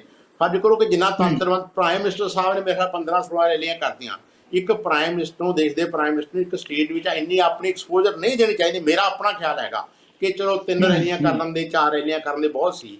ਫਿਰ ਅਮਿਤ ਸ਼ਾਹ ਜੀ ਨੇ ਉੱਥੇ ਇੰਨੇ ਰੋਡ ਸ਼ੋਅ ਕੀਤੇ, ਇਹ ਸਾਰੀਆਂ ਚੀਜ਼ਾਂ ਦਾ ਅਸਰ ਮਾੜਾ ਪਿਆ। ਮੇਰਾ ਖਿਆਲ ਹੈ ਕਿ ਇਹਦਾ ਕੋਈ ਚੰਗਾ ਅਸਰ ਨਹੀਂ ਪਿਆ। ਜਦੋਂ ਤੁਸੀਂ ਇੰਨੇ ਵਾਰੀ ਗਏ ਤਾਂ ਉਹਦੇ ਨਾਲ ਇੱਕ ਨੈਗੇਟਿਵ ਕੰਪੇਨ ਵੀ ਸ਼ੁਰੂ ਹੋ ਜਾਂਦੀ ਹੈ, ਲੋਕਾਂ ਨੂੰ ਤੁਹਾਡੇ ਖਿਲਾਫ ਕਹਿਣ ਦਾ ਮੌਕਾ ਮਿਲਦਾ ਹੈ। ਉੱਥੋਂ ਦੇ ਲੋਕ ਜਿਹੜੇ ਲੋਕਲ ਵੋਟਰ ਹੁੰਦੇ ਨੇ ਜਾਂ ਲੋਕਲ ਤੁਹਾਡੇ ਵਿਰੋਧੀ ਹੁੰਦੇ ਆ, ਉਹਨਾਂ ਨੂੰ ਤੁਹਾਨੂੰ ਕਹਿਣ ਦੇ ਬਹੁਤ ਸਾਰੇ ਸ਼ਬਦ ਮਿਲਦੇ ਆ। ਉਹਨਾਂ ਨੂੰ ਕਹਿੰਦਾ ਭਾਸ਼ਣ ਕਰਨ ਵਾਸਤੇ ਹੋਰ ਨਵੇਂ ਪੁਆਇੰਟ ਮਿਲ ਜਾਂਦਾ ਤੁਹਾਡੇ ਖਿਲਾਫ। ਮੇਰਾ ਖਿਆਲ ਹੈ ਕਿ ਉਹ ਜਲਦੀ ਓਵਰ ਐਕਸਪੋਜ਼ਰ ਸੀ, ਉਹ ਵੀ ਬੀਜੇਪੀ ਨੂੰ ਬਹੁਤ ਮਹਿੰਗੀ ਪਈ ਆ ਉੱਥੇ। ਤੇ ਜਿਹੜੀ ਗੱਲ ਤੁਸੀਂ ਕਹਿ ਰਹੇ ਹੋ ਕਿ ਆਉਣ ਵਾਲੇ ਸਮੇਂ ਵਿੱਚ ਕੀ ਹੋਏਗਾ, ਮੇਰਾ ਖਿਆਲ ਹੈ ਕਿ ਦੇਸ਼ ਵਿੱਚ ਕਿਸ ਤਰ੍ਹਾਂ ਦਾ ਹਾਲਾਤ ਬਣਦੇ ਜਾ ਰਹੇ ਨੇ, ਜਿਨ੍ਹਾਂ ਕਰਕੇ ਲੱਗਦਾ ਹੈ ਕਿ ਤੀਸਰਾ ਬਦਲ ਦੇਸ਼ ਵਿੱਚ ਉੱਠਣ ਦੀ ਸੰਭਾਵਨਾ ਹੈਗੀ। ਜਿਹੜੀਆਂ ਪੁਰਾਣੀ ਲੀਡਰਸ਼ਿਪ ਹੈ ਤਕਰੀਬਨ ਖਤਮ ਹੋ ਗਈ ਹੈ। ਹੁਣ ਨਵੇਂ ਲੜਕੇ, ਨਵੇਂ ਮੁੰਡੇ ਆ ਗਏ ਨੇ। ਫਰਕ ਕਰੋ ਸਟਾਲਿਨ ਹੈਗਾ, ਸਟਾਲਿਨ ਤਾਮਿਲਨਾਡੂ ਚ ਆਏ ਨੇ, ਹੀ ਇਜ਼ ਵੈਰੀ ਯੰਗ, ਉਹ ਰਿਲੇਟਿਵਲੀ ਯੰਗ ਹੈ ਮਤਲਬ। ਤੇ ਧਾਲੀਵਾਲ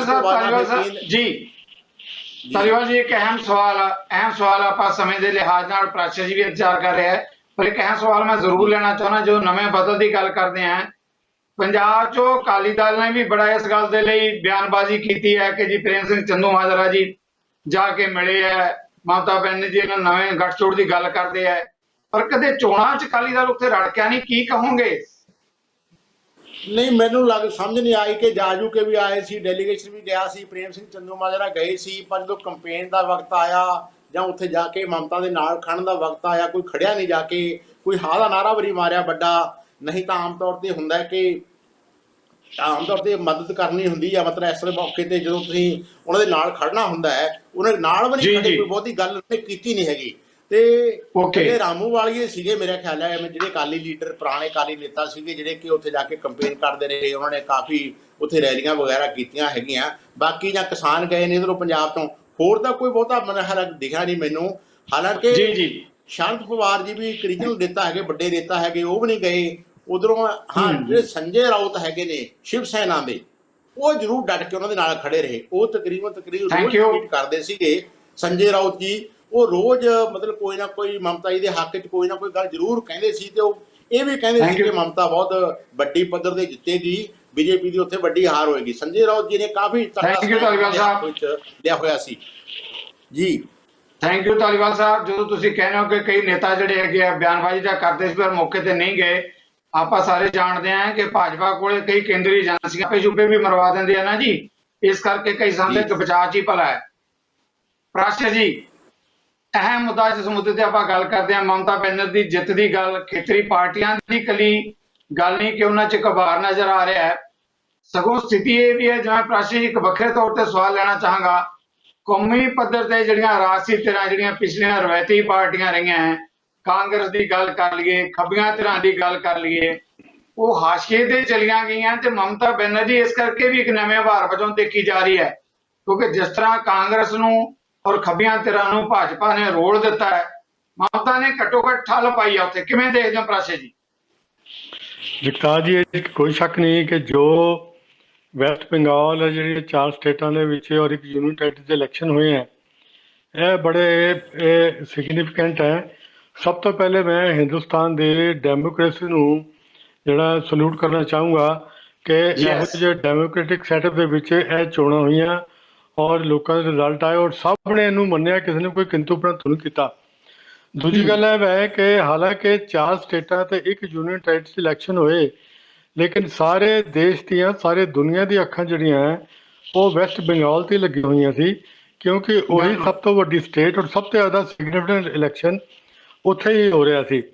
ਇੱਥੋਂ ਤੱਕ ਕਿ ਪੂਰਾ ਜ਼ੋਰ ਜਿਹੜਾ ਹੈ ਉਹ ਵੈਸਟ ਬੰਗਾਲ 'ਤੇ ਲਾਇਆ ਹੋਇਆ ਸੀ, ਕਿਉਂਕਿ ਇਹ ਸਮਝਦੇ ਸੀ ਕਿ ਜੇ ਵੈਸਟ ਬੰਗਾਲ ਕਿਸੇ ਤਰ੍ਹਾਂ ਕਾਬੂ ਕਰ ਲਈਏ ਤਾਂ ਸਾਨੂੰ ਜਿਹੜਾ ਹੈ ਮੁੜ ਕੇ 2024 ਇਲੈਕਸ਼ਨ ਜਿੱਤਣ ਦੇ ਵਿੱਚ ਕੋਈ ਰੋਕ ਨਹੀਂ ਸਕੇਗਾ।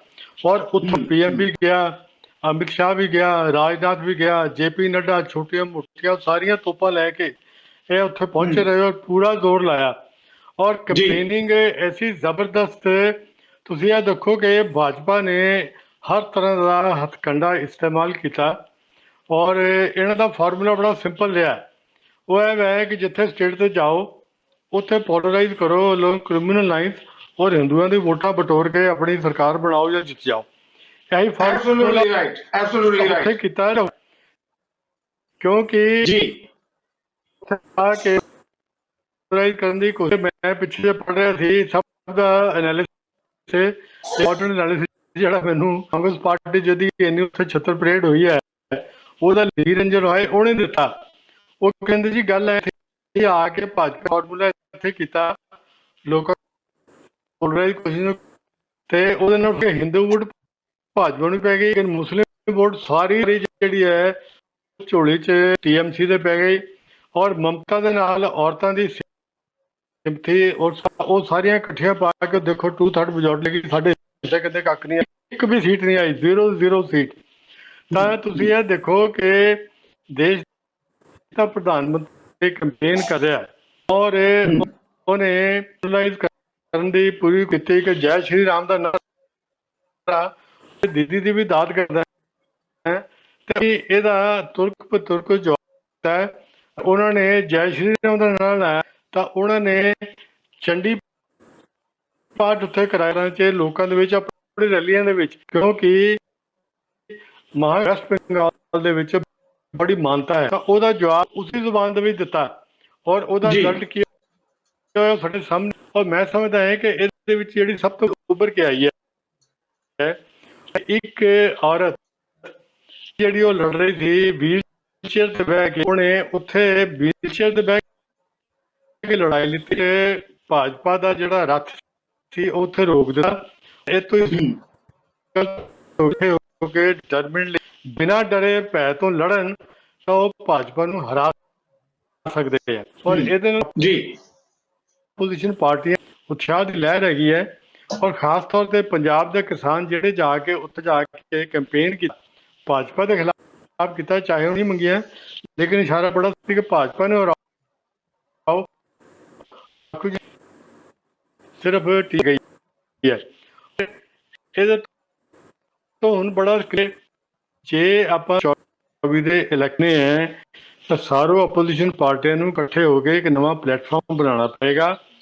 ਉਹਦੇ ਵਿੱਚ ਮੈਂ ਸਮਝਦਾ ਹਾਂ ਕਿ ਇੱਥੇ ਸ਼ੁਰੂਆਤੀ ਜਿਹੜੀ ਕਾਰਵਾਈ ਸ਼ੁਰੂ ਹੋ ਗਈ ਹੈ ਤੁਸੀਂ ਪੜ੍ਹ ਰਿਹਾ ਸੀ ਉਹਨਾਂ ਨੇ ਵੀ ਇੰਡੀਕੇਟ ਕੀਤਾ ਹੈ ਕਿ ਕੋਸ਼ਿਸ਼ ਕਰੂੰਗਾ ਕਿ ਇੱਕ ਤਾਂ ਕਿ ਆਉਣ ਵਾਲੇ ਇਲੈਕਸ਼ਨਾਂ ਦੇ ਵਿੱਚ ਭਾਜਪਾ ਦਾ ਮੁਕਾਬਲਾ ਕਰ ਸਕੇ। ਲੇਕਿਨ ਜਗਤਾਰ ਜੀ ਜਿਹੜਾ ਮੈਨੂੰ ਇੱਕੋ ਹੀ ਖਦਸ਼ਾ ਹੈ ਵੈ ਆਪੋਜੀਸ਼ਨ ਪਾਰਟੀਆਂ ਲੀਡਰ ਜ਼ਿਆਦਾ ਤੇ ਫਾਲੋਅਰ ਘੱਟ ਹੈ। ਤੁਹਾਨੂੰ ਯਾਦ ਹੋਣਾ 2019 ਦੇ ਇਲੈਕਸ਼ਨ ਸੀ ਕਿ ਆਪਾਂ ਇੱਕ ਮਹਾਗਠਬੰਧਨ ਬਣਾਏ ਤਾਂ ਸਭ ਤੋਂ ਪਹਿਲੇ ਮਮਤਾ ਬੈਨਰਜੀ ਵੱਲੋਂ ਆਇਆ ਸੀ ਕਿ ਇਹ ਬੰਧਨ ਦਾ ਨੇਤਾ ਮੈਨੂੰ ਬਣਾਓ ਮੈਂ ਰਾਹੁਲ ਕਰਾਂ। ਉਸ ਲਈ ਰਾਹੁਲ ਗਾਂਧੀ ਦੀ ਗੱਲ ਚੱਲੀ ਸੀ। ਰਾਹੁਲ ਗਾਂਧੀ ਦੀ ਚੁੱਪ ਹੈ ਕੁੱਟ ਪਈ ਹੈ ਕਿਸੇ ਦੇ ਮੂੰਹ ਆਵਾਜ਼ ਨਿਕਲ ਰਹੀ ਤਾਂ ਮੈਂ ਸਮਝਦਾ ਹੁਣ ਮੌਕਾ ਹੈ ਸੁਨਹਿਰੀ ਕਿ ਇਹ ਪਾਰਟੀਆਂ ਕਿਸੇ ਤਰ੍ਹਾਂ ਇਕੱਠੀਆਂ ਹੋ ਕੇ ਹਿੰਦੁਸਤਾਨ ਦੀ ਡੈਮੋਕ੍ਰੇਸੀ ਔਰ ਹਿੰਦੁਸਤਾਨ ਦੀ ਆਮ ਦੇ ਇਹ ਮੈਂ ਸਮਝਦਾ ਕਿ ਹੱਕ ਦੇ ਵਿੱਚ ਇਹਨਾਂ ਨੂੰ ਹੱਥ ਨਾਰਾ ਇਕੱਠੇ ਹੋਣਾ ਚਾਹੀਦਾ ਔਰ ਡੈਮੋਕ੍ਰੇਸੀ ਔਰ ਦੇਸ਼ ਨੂੰ ਬਚਾਉਣਾ ਚਾਹੀਦਾ ਹੈ। Thank you very much press ਜੀ ਬਹੁਤ ਬਹੁਤ ਧੰਨਵਾਦ। ਛੋਟੀ ਜੀ ਬ੍ਰੇਕ ਤੋਂ ਬਾਅਦ ਆਪਾਂ ਇਸੇ ਮੁੱਦੇ ਤੇ ਆ ਰਹੇ ਹਾਂ ਵਾਪਸ। ਕੌਮੀ ਪੱਧਰ ਤੇ ਮਮਤਾ ਬੈਨਰਜੀ ਦੀ ਜਿੱਤ ਦੇ ਨਾਲ ਕੀ ਗਿਆ ਰਾਜਸੀ ਸੁਨੇਹਾ ਮੀਡੀਆ ਦੀਆਂ ਨਜ਼ਰਾਂ 'ਚ ਕਿਵੇਂ ਦੇਖਿਆ ਜਾ ਰਿਹਾ ਲਵਾਂਗੇ ਸਵਾਲ। ਹੁਣ ਲੈਣੇ ਇੱਕ ਛੋਟੀ ਜੀ ਬ੍ਰੇਕ ਤੋਂ ਬਾਅਦ ਇਸੇ ਮੁੱਦੇ ਤੇ ਆ ਰਹੇ ਹਾਂ ਵਾਪਸ। ਬ੍ਰੇਕ ਤੋਂ ਬਾਅਦ ਦਰਸ਼ਕਾਂ ਦਾ ਮੁੜ ਇੱਕ ਵਾਰ ਸਵਾਗਤ ਹੈ। ਸਾਡੇ ਨਾਲ ਹਨ ਇਸ ਖਿੱਤੇ ਦੇ ਕੱਦਾਵਰ 3 ਸੀਨੀਅਰ ਜਰਨਲਿਸਟ। ਜਸਪਾਲ ਢਿੱਲੋਂ ਜੀ ਜਿਸ ਮੁੱਦੇ ਤੇ ਆਪਾਂ ਚਰਚਾ ਕਰ ਰਹੇ ਹਾਂ ਆਖਰ ਜਦੋਂ ਆਪਾਂ ਖੇਤਰੀ ਤਰ੍ਹਾਂ ਦੇ ਰੁਝਾਨ ਦੀ ਗੱਲ ਕਰਦੇ ਹਾਂ ਦੇਸ਼ ਅੰਦਰ ਘੱਟ ਗਿਣਤੀਆਂ ਨੂੰ ਵੀ ਕਰਾਤ ਜਾਂ ਜਦੋਂ ਭਾਜਪਾ ਦੇ ਟੱਕਰੇ ਦੀ ਚਰਚਾ ਹੁੰਦੀ ਹੈ ਕਿਉਂ ਖੁਸ਼ ਹੈ ਮਮਤਾ ਬੈਨਰਜੀ ਜਿਸ ਤੋਂ ਬਾਅਦ ਜਿਸ ਤਰੀਕੇ ਨਾਲ ਹੋਰ ਧਾਰਮਿਕ ਸਥਾਨਾਂ ਤੇ ਵੀ ਗਏ ਹੋਣਗੇ ਜਾਣਾ ਵੀ ਚਾਹੀਦਾ ਹੈ ਗੁਰਦੁਆਰਾ ਸਾਹਿਬ ਜਾ ਕੇ ਮੱਥਾ ਟੇਕਿਆ ਹੁਣ ਇਹ ਕਿ ਦਰਬਾਰ ਸਾਹਿਬ ਵੀ ਜਾ ਰਹੇ ਹੈ ਇਹ ਵੀ ਇੱਕ ਉਹਨਾਂ ਦਾ ਮੈਸੇਜ ਹੈ ਕਿ ਵੀ ਮੈਂ ਸਾਰੀਆਂ ਜਿਹੜੀਆਂ ਘੱਟ ਗਿਣਤੀਆਂ ਉਹਨਾਂ ਦਾ ਕਿਸ ਤਰ੍ਹਾਂ ਸਤਿਕਾਰ ਕਰਦੀਆਂ ਸ਼ਾਇਦ ਉਹਨਾਂ ਦੀ ਭਰੋਸੇ ਦੀ ਇੱਕ ਵਜ੍ਹਾ ਵੀ ਨਜ਼ਰ ਆ ਰਹੀ ਹੈ। ਜੀ ਜਸਪਾਲ ਜੀ। ਜਗਤਾਰ ਜੀ ਗੱਲ ਇਹ ਹੈ ਕਿ ਪਹਿਲਾਂ ਤਾਂ 25 ਸਾਲ ਦਾ ਨਾਰਾ ਤਾਂ ਸਾਡੇ ਵਾਲਿਆਂ ਨੇ ਵੀ ਬਹੁਤ ਲਾਇਆ ਸੀਗਾ ਹਨਾ ਵੀ 25 ਸਾਲ ਅਸੀਂ ਰਾਜ ਕਰਨਾ ਹੈਗਾ ਪਰ ਜਿਹੜਾ ਕਿਰਦਾਰ ਮਮਤਾ ਬੈਨਰਜੀ ਦਾ ਉਹ ਕਿੱਥੋਂ ਲੈ ਕੇ ਆਉਣਗੇ। ਉਹ 2 ਘਰਾਂ ਦੇ ਕਮਰਿਆਂ ਦੇ ਜਿਹੜਾ ਘਰ ਹੈ ਉਹਦੇ ਵਿੱਚ ਰਹਿ ਰਹੇ ਨੇ। ਉਹਨਾਂ ਦੀ ਇਮਾਨਦਾਰੀ ਆਪਣੇ ਕੰਮ ਪ੍ਰਤੀ ਜਿੰਨਾ ਸੁਹਿਰਦਤਾ ਦੇ ਨਾਲ ਮਮਤਾ ਬੈਨਰਜੀ ਨੇ ਕੰਮ ਕੀਤਾ ਹੈ ਮੈਂ ਸਮਝਦਾ ਕਿ ਕਈ ਉਹ ਆਗੂ ਜਿਹੜੇ ਆਪਣੇ ਆਪ ਨੂੰ, ਜਿਵੇਂ ਧਾਲੀਵਾਲ ਸਾਹਿਬ ਨੇ ਗੱਲ ਕੀਤੀ ਸੀ, ਪ੍ਰਾਸ਼ਰ ਸਾਹਿਬ ਨੇ ਗੱਲ ਕੀਤੀ ਸੀ ਕਿ ਆਹ ਆਗੂ ਜਿਵੇਂ ਉਹ ਰਾਉਤ ਸਾਹਿਬ ਉਹਨਾਂ ਦੇ ਨਾਲ ਸੀ, ਇਸੇ ਤਰ੍ਹਾਂ ਤੇਜਸਵੀ ਯਾਦਵ ਵੀ, ਬਲਕਿ ਜਦੋਂ ਲਾਲੂ ਪ੍ਰਸਾਦ ਯਾਦਵ ਜੇਲ੍ਹ ਚੋਂ ਬਾਹਰ ਆਏ ਨੇ ਉਹਨਾਂ ਨੇ ਵੀ ਉਹਨਾਂ ਦੀ ਗੱਲ ਕੀਤੀ ਹੈ ਕਿ ਮਮਤਾ ਨੇ ਬਹੁਤ ਅੱਛਾ ਕੰਮ ਕੀਤਾ ਹੈਗਾ। ਔਰ ਮੈਂ ਸਮਝਦਾ ਕਿ ਬਿਹਾਰ ਦੇ ਵਿੱਚ ਵੀ ਤਿਕੜਮ ਦੇ ਨਾਲ ਭਾਰਤੀ ਜਨਤਾ ਪਾਰਟੀ ਜਿੱਤੀ ਹੈ। ਜੇ ਆਹ ਕਾਂਗਰਸ ਵਾਲੇ ਜਿਨ੍ਹਾਂ ਨੇ ਬਹੁਤ ਕੰਨ ਪਾਟਿਆਂ ਤੱਕ ਆਪਦਾ ਮੂੰਹ ਅੱਡਿਆ ਵਾ, 35 ਤੋਂ 70 ਸੀਟਾਂ ਤੇ ਜਾ ਪਹੁੰਚੇ, ਆ ਕੇ ਡਿੱਗ ਪਏ 18 ਤੇ। ਜੇ ਇਹ 35 ਦੀ ਬਜਾਏ 40 ਸੀਟਾਂ ਤੇ ਖੜ ਜਾਂਦੇ, ਬਾਕੀ ਸੀਟਾਂ ਤੇ ਤੇਜਸਵੀ ਲੜ ਲੈਂਦਾ, ਤੇ ਮੇਰਾ ਖਿਆਲ ਹੈ ਇਹ ਭਾਰਤੀ ਜਨਤਾ ਪਾਰਟੀ ਦੇ ਰੱਥ ਨੂੰ ਬਿਹਾਰ 'ਚ ਠੱਲ ਪਾਈ ਜਾ ਸਕਦੀ ਸੀ। ਜਿਵੇਂ ਲਾਲ ਕ੍ਰਿਸ਼ਨ ਅਡਵਾਨੀ ਸਾਰੇ ਹਿੰਦੁਸਤਾਨ 'ਚ ਘੁੰਮ ਗਿਆ ਸੀ, ਉਹਨੂੰ ਠੱਲ ਪਾਈ ਸੀ ਲਾਲੂ ਪ੍ਰਸਾਦ ਯਾਦਵ ਨੇ ਪਾਈ ਸੀ ਰੱਥ ਨੂੰ। ਤੇ ਹੁਣ ਇਹ ਗੱਲ ਤੁਸੀਂ ਕੀਤੀ ਹੈ। ਚਲੋ ਸਾਹਿਬ ਨਤੀਜ ਜੀ ਨੂੰ ਲੱਗਦਾ ਤਾਂ ਹੁਣ ਵੀ ਹੋਣਾ ਕਿ ਫੈਸਲਾ ਸਹੀ ਨਹੀਂ ਲਿਆ ਸੀ ਉਦੋਂ ਵੀ ਉਸਨੇ। ਨਤੀਜ ਵੀ ਸ਼ਾਇਦ ਅੰਦਰ ਅੰਦਰ ਇਸ ਫੈਸਲੇ ਤੇ ਪਰੇਸ਼ਾਨ ਹੋਏ। ਨਤੀਜ ਇਸ ਦੁਨੀਆ ਦਾ ਸਭ ਤੋਂ ਵੱਡਾ ਮੌਸਮ ਵਿਗਿਆਨੀ ਹੈ। ਉਹਨੂੰ ਪਤਾ ਲੱਗ ਜਾਂਦਾ ਕਿ ਕਿਹੜੇ ਪਾਸੇ ਨੂੰ, ਇੱਕ ਉਹ ਤੇ ਇੱਕ ਰਾਮਬਿਲਾਸ ਪਾਸਵਾਨ ਹੁੰਦਾ ਸੀ। ਇਹਨੂੰ ਜਿਹੜਾ ਸੀਗਾ ਨਤੀਸ਼ ਕੁਮਾਰ ਨੂੰ ਵੀ ਪਤਾ ਲੱਗ ਜਾਂਦਾ ਕਿ ਹੁਣ ਕਿਹੜੇ ਪਾਸੇ ਤੋਂ ਜਿਹੜੀ ਆ ਬੱਦਲਬਾਈ ਜੀ ਉੱਠੀ ਹੈ ਤੇ ਸ਼ਾਇਦ ਮਾੜੀ ਮੋਟੀ ਬਰਸਾਤ ਹੋ ਜਾਵੇ। ਬਿਲਕੁਲ ਤੁਸੀਂ ਠੀਕ ਕਹਿ ਰਹੇ ਹੋ। ਅਗਲੇ ਦਿਨਾਂ ਦੇ ਵਿੱਚ ਭਾਰਤੀ ਜਨਤਾ ਪਾਰਟੀ ਦੇ 2 ਰਾਜ ਹਰਿਆਣਾ ਤੇ ਬਿਹਾਰ ਇਹ ਕਿਸੇ ਵੇਲੇ ਵੀ ਤਿਲਕ ਸਕਦੇ ਆ। ਹੁਣ ਆ ਜਾਓ ਤੁਸੀਂ ਉਸ ਤੋਂ ਅਗਲੀ ਗੱਲ ਤੇ ਕਿ ਇਹਦੇ ਨਾਲ ਨਾਲ ਯੂਪੀ ਦੇ ਵਿੱਚ ਪੰਚਾਇਤ ਚੋਣਾਂ ਹੋਈਆਂ ਨੇ। ਪੰਚਾਇਤ ਚੋਣਾਂ ਦੇ ਵਿੱਚ ਤੇ ਜਿਹੜੀਆਂ ਨੇ ਭਾਰਤੀ ਜਨਤਾ ਪਾਰਟੀ ਤੀਜੇ ਥਾਂ ਤੇ ਡਿੱਗੀ ਹੈ। ਉੱਥੇ ਆਜ਼ਾਦ, ਸਪਾ ਤੇ ਬਸਪਾ ਇਹਨਾਂ ਨੂੰ ਕਾਫੀ ਹੁਲਾਰਾ ਮਿਲਿਆ। ਤਾਂ ਹੀ ਤਾਂ ਰਾਜੇਵਾਲ ਸਾਹਿਬ ਨੇ ਕਿਹਾ ਕਿ ਅਜੇ ਤਾਂ ਅਸੀਂ ਸੁਨੇਹਾ ਭੇਜਿਆ, ਉੱਥੇ ਜਾਣਾ ਹੈ। ਤਾਂ ਰਕੇਸ਼ ਟਕੈਤ ਦਾ ਆਪਣਾ ਇਲਾਕਾ ਹੈਗਾ। ਅਗਲੇ ਦਿਨਾਂ ਦੇ ਵਿੱਚ 2022 ਦੇ ਵਿੱਚ ਜਿਹੜੀਆਂ ਚੋਣਾਂ ਨੇ ਪੰਜਾਬ ਦੇ ਨਾਲ, ਉਹ ਉੱਤਰਾਖੰਡ ਤੇ ਭਾਰਤ ਇੱਥੋਂ ਯੂਪੀ ਤੋਂ ਵੀ ਹੋ ਰਹੀਆਂ ਨੇ।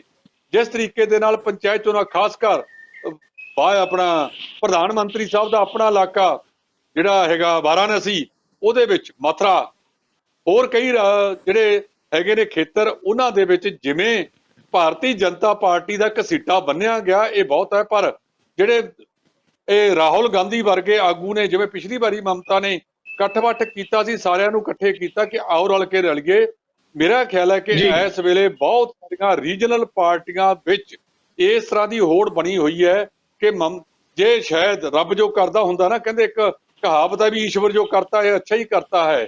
ਜੇ ਕਿਤੇ ਮਮਤਾ ਬੈਨਰਜੀ ਉਸ ਵੇਲੇ ਅੱਗੇ ਲੱਗ ਕੇ ਭਾਰਤ ਜਿੱਤਣ ਵਾਸਤੇ ਤੁਰ ਪੈਂਦੀ, ਹੋ ਸਕਦਾ ਉਹ ਨਾ ਬੰਗਾਲ ਹੀ ਜਿੱਤ ਸਕਦੀ ਤੇ ਨਾ ਭਾਰਤ ਹੀ ਜਿੱਤ ਸਕਦੀ। ਹੁਣ ਉਹਦੇ ਵਾਸਤੇ 5 ਸਾਲਾਂ ਵਾਸਤੇ ਸੇਫ ਹੋ ਗਿਆ ਤੇ ਹੁਣ ਉਹ 2024 ਵਾਸਤੇ ਦੂਜੀਆਂ ਹਮਖਿਆਲੀ ਪਾਰਟੀਆਂ ਨੂੰ ਨਾਲ ਲੈ ਕੇ ਇੱਕ ਵਧੀਆ ਰਾਹ ਅਪਣਾ ਸਕਦੀ ਹੈ, ਜਿਹਦੇ ਨਾਲ ਹਿੰਦੁਸਤਾਨ ਦੇ ਵਿੱਚ ਜਿਹੜੀ ਦੀ ਸੰਭਾਵਨਾ ਉਹ ਬਹੁਤ ਜ਼ੋਰ ਸ਼ੋਰ ਨਾਲ ਜਿਹੜੀ ਹੈ ਉਹ ਉੱਭਰ ਕੇ ਸਾਹਮਣੇ ਨਜ਼ਰ ਆਉਂਦੀ ਪਈ। Thank you very much Dhillon ਸਾਹਿਬ। ਧਾਲੀਵਾਲ ਸਾਹਿਬ, ਜਿੱਦਾਂ ਢਿੱਲੋਂ ਜੀ ਨੇ ਕਿਹਾ ਮਮਤਾ ਬੈਨਰਜੀ ਦੀ ਭੂਮਿਕਾ ਦਾ ਉਹਨਾਂ ਨੇ ਜ਼ਿਕਰ ਕੀਤਾ, ਮੈਂ ਇੱਕ ਅਹਿਮ ਸਵਾਲ ਹੈ, ਜਦੋਂ ਮਮਤਾ ਬੈਨਰਜੀ ਦੀ ਆਪਾਂ ਜਿੱਤ ਦੀ ਗੱਲ ਕਰਦੇ ਹਾਂ ਕੌਮੀ ਪੱਧਰ ਤੇ, ਸ਼ਾਇਦ ਹੋ ਸਕਦਾ ਮੀਡੀਆ ਨੇ ਇਸ ਦਾ ਬਹੁਤਾ ਨੋਟਿਸ ਨਾ ਲਿਆ ਹੋਵੇ, ਕਿਉਂਕਿ ਤੁਸੀਂ ਪੰਜਾਬ ਦੀ ਲੰਬੇ ਸਮੇਂ ਤੋਂ ਕੱਦਾਵਰ ਪੱਤਰਕਾਰ ਦੇ ਤੌਰ ਤੇ ਨੁਮਾਇੰਦਗੀ ਕਰਦੇ ਆ ਰਹੇ ਹੋ। ਮਮਤਾ ਬੈਨਰਜੀ ਦੀ ਜਿੱਤ 'ਚ ਜਿਸ ਤਰ੍ਹਾਂ ਕਿਸਾਨ ਜਥੇਬੰਦੀਆਂ ਨੇ ਭੂਮਿਕਾ ਨਿਭਾਈ ਹੈ, ਤੇ ਹੁਣ ਢਿੱਲੋਂ ਸਾਹਿਬ ਕਹਿ ਰਹੇ ਜਿਵੇਂ ਕੱਲ ਨੂੰ ਕਿਸੇ ਵੇਲੇ ਵੀ ਯੂਪੀ ਦੀਆਂ ਚੋਣਾਂ ਆਉਣਗੀਆਂ, ਉੱਤਰਾਖੰਡ ਦੀਆਂ ਆਉਣਗੀਆਂ ਤੇ ਫਿਰ ਪੰਜਾਬ ਦੀਆਂ ਵੀ ਆਉਣਗੀਆਂ। ਇਹਨਾਂ ਚੋਣਾਂ ਦੇ 'ਚ ਤੁਸੀਂ ਕਿਵੇਂ ਦੇਖਦੇ ਹੋ ਜਿਹੜੀ ਮਮਤਾ ਦੇ ਉਹਦੇ ਇਲਾਕੇ 'ਚ ਭੂਮਿਕਾ ਨਿਭਾਈ ਹੈ? ਸੰਘਰਸ਼ਕਾਰੀਆਂ, ਕਿਸਾਨ ਜਥੇਬੰਦੀਆਂ, ਇਹਨਾਂ ਰਾਜਾਂ 'ਚ ਉਹਨਾਂ ਦੀ ਭੂਮਿਕਾ ਨੂੰ ਕਿਵੇਂ ਦੇਖੋਗੇ? ਦੇਖੋ, ਹੁਣ ਤੱਕ ਇੱਕ ਧਾਰਨਾ ਬਣੀ ਹੋਈ ਸੀ ਪਿਛਲੇ 7 ਸਾਲ ਤੋਂ ਕਿ ਮੋਦੀ ਸਾਹਿਬ ਨੂੰ ਹਰਾਇਆ ਨਹੀਂ ਜਾ ਸਕਦਾ। ਕਿ ਜਦੋਂ ਮੋਦੀ ਸਾਹਿਬ ਖੁਦ ਧਾਰਨ ਕਿ ਮੈਂ ਜਿੱਤਣਾ ਹੈ, ਉਹਨਾਂ ਨੂੰ ਉਦੋਂ ਹਰਾ ਨਹੀਂ ਸਕਦੇ। ਇਸ ਵਾਰੀ ਬੰਗਾਲ 'ਚ ਉਹ ਧਾਰ ਕੇ ਉਤਰੇ ਸੀ, ਇਹ ਗੱਲ ਧਾਰ ਕੇ ਉਤਰੇ ਸੀ ਕਿ ਮੈਂ ਉਹ ਬੰਗਾਲ ਜਿੱਤਣੀ ਹੈ। ਨਾਲ ਉਹਨਾਂ ਦੇ ਜਿਹੜੇ 2 ਆਈ ਸੀ ਨੇ, ਸੈਕੰਡ ਕਮਾਂਡ ਅਮਿਤ ਸ਼ਾਹ ਵੀ ਉਹਨਾਂ ਦੇ ਨਾਲ ਸੀਗੇ, ਉਹਨਾਂ ਨੇ ਵੀ ਇਹ ਧਾਰਿਆ ਹੋਇਆ ਸੀ ਵੀ ਅਸੀਂ ਜਿੱਤਣਾ ਹੈ। ਤੇ ਕੰਪੇਨ ਵੀ ਦੋਨਾਂ ਨੇ ਹੀ ਸਭ ਤੋਂ ਵੱਧ ਕੀਤੀ, ਹਾਲਾਂਕਿ ਦੂਸਰੇ ਨੇਤਾ ਵੀ ਗਾਹੇ ਵਗਾਹੇ ਆਪਣੀ ਹਾਜ਼ਰੀ ਲਾਉਣ ਜਾਂਦੇ ਹੋਏ। ਤਾਂ ਇੱਕ ਮਮਤਾ ਬੈਨਰਜੀ ਨੇ ਇਹ ਮਿੱਥ ਤੋੜਤੀ ਹੈ ਕਿ ਮੋਦੀ ਸਾਹਿਬ ਨੂੰ ਹਰਾਇਆ ਜਾ ਸਕਦਾ, ਤੇ ਹਰਾਇਆ ਵੀ ਬੁਰੀ ਤਰ੍ਹਾਂ ਸਕਦਾ। ਇਕੱਲਾ ਹਰਾਇਆ ਨਹੀਂ ਜਾ ਸਕਦਾ, ਬੁਰੀ ਤਰ੍ਹਾਂ ਹਰਾਇਆ ਜਾ ਸਕਦਾ ਹੈ। ਇਹ ਗੱਲ ਉਹਨੇ ਸਾਬਤ ਕਰਤੀ ਹੈ।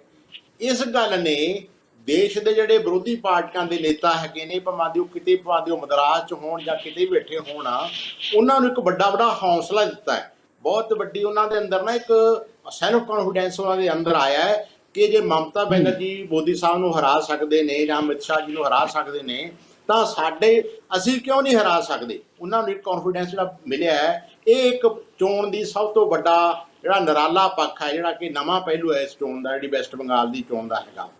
ਜਿੱਥੋਂ ਤੱਕ ਯੂਪੀ ਦੀ ਗੱਲ ਹੈਗੀ, ਵੈਸਟਰਨ ਯੂਪੀ ਵਿੱਚ ਬੀਜੇਪੀ ਦਾ ਬਹੁਤ ਬੁਰਾ ਹਾਲ ਹੋਇਆ ਹੈ। ਖਾਸ ਕਰਕੇ ਜਿਹੜੀਆਂ ਜ਼ਿਲ੍ਹਾ ਪੰਚਾਇਤ ਇਲੈਕਸ਼ਨਾਂ ਹੋਈਆਂ ਨੇ, ਹੁਣ ਉੱਥੇ ਜ਼ਿਲ੍ਹਾ ਪੰਚਾਇਤਾਂ ਕਹਿੰਦੇ ਆਪਾਂ ਜ਼ਿਲ੍ਹਾ ਪਰਿਸ਼ਦ ਕਹਿ ਦਿੰਦੇ ਆ, ਉੱਥੇ ਡਿਫਰੈਂਟ ਹਾਂ ਬਲਾਕ ਸਮਿਤੀ ਵਗੈਰਾ ਜੋ ਵੀ ਹੁੰਦਾ ਹੈ, ਉੱਥੇ ਲੋਕਲ ਇਲੈਕਸ਼ਨ ਵੀ ਹੋਈ ਹੈ। ਖੈਰ, ਪਰ ਹੁਣ ਦੇਖੋ ਵੀ 72% ਸੀਟਾਂ ਜਿਹੜੀਆਂ ਉਹ ਵਿਰੋਧੀ ਪਾਰਟੀਆਂ ਨੂੰ ਗਈਆਂ ਨੇ। ਜਿਹੜੀ 350 ਸੀਟਾਂ ਸੀ ਕੁੱਲ, ਉਹਦੇ ਚੋਂ 72% ਸੀਟਾਂ ਜਿਹੜੀਆਂ ਉਹਦੇ 'ਚ ਸੱਪਾ ਦਾ ਤੇ ਜਿਹੜੇ ਅੱਜ ਅਜੀਤ ਸਿੰਘ ਦਾ ਜਿਹਨਾਂ ਦਾ ਦੇਹਾਂਤ ਹੋ ਗਿਆ, ਜਿਹੜਾ ਰਾਸ਼ਟਰੀ ਲੋਕ ਦਲ ਸੀਗਾ, ਉਹਨਾਂ ਦਾ ਆਪਸ ਵਿੱਚ ਗੱਠਜੋੜ ਸੀ ਇਸ ਇਲੈਕਸ਼ਨ ਵਿੱਚ। ਸੱਪਾ ਤੇ ਕੇਂਦਰ ਰਾਸ਼ਟਰੀ ਲੋਕ ਦਲ ਦਾ, ਅਜੀਤ ਸਿੰਘ ਦੀ ਪਾਰਟੀ ਦਾ ਜਿਹੜਾ ਉਹਨਾਂ ਦਾ ਬੇਟਾ ਹੈਗਾ ਜਯੰਤ, ਉਹ MP ਵੀ ਹੈਗੇ ਨੇ ਉੱਥੋਂ। ਪਿਛਲੇ ਵਾਰੀ ਕੀ ਹੋਇਆ ਸੀ ਕਿ ਸਾਰੀ ਜਿਹੜੀ ਵੈਸਟਰਨ ਯੂਪੀ ਦੀ ਜਾਟ ਵੈਡ ਸੀ ਉਹ ਬੀਜੇਪੀ ਨਾਲ ਚਲੀ ਗਈ ਸੀਗੀ।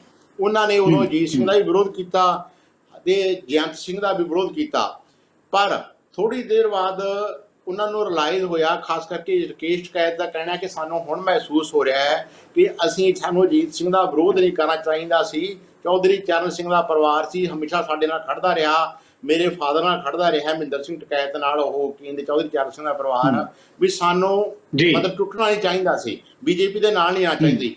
ਹਾਲਾਂਕਿ ਸਾਰੀ ਵੈਸਟਰਨ ਯੂਪੀ ਜਾਟ ਬੈਲਟ ਸਾਰੀ ਪਿਛਲੇ ਵਾਰੀ ਜਦੋਂ ਵਿਧਾਨ ਸਭਾ ਦੀ ਇਲੈਕਸ਼ਨ ਹੋਈ ਸੀ ਜਾਂ ਲੋਕ ਸਭਾ ਦੀ ਇਲੈਕਸ਼ਨ ਹੋਈ ਸੀ, ਉਹ ਭਾਜਪਾ ਨਾਲ ਗਈ ਸੀ। ਹੁਣ ਉੱਥੇ ਸੈਕੰਡਰਲਾਈਜੇਸ਼ਨ ਆਈ ਹੈ ਦੁਬਾਰਾ, ਇਸ ਕਰਕੇ ਜ਼ਿਲ੍ਹਾ ਪੰਚਾਇਤ ਇਲੈਕਸ਼ਨਾਂ ਵਿੱਚ ਬਹੁਤ ਬੁਰੀ ਹਾਰ ਹੋਈ ਹੈ ਆਪਣਾ ਬੀਜੇਪੀ ਦੀ, ਭਾਜਪਾ ਦੀ। ਤੁਸੀਂ ਦੇਖੋ ਵੀ ਜਿਹੜੇ ਨਾਂ ਹੁਣ ਪਿੱਛੇ ਵਾਰਾਣਸੀ ਵਗੈਰਾ ਜਾਂ ਮਥੁਰਾ, ਆਗਰਾ ਜਾਂ ਕਹਿ ਲਓ ਆਪਾਂ ਅਯੋਧਿਆ, ਉੱਥੇ ਵੀ ਬੀਜੇਪੀ ਨੂੰ ਹਾਰ ਮਿਲੀ ਹੈ ਵੱਡੀ।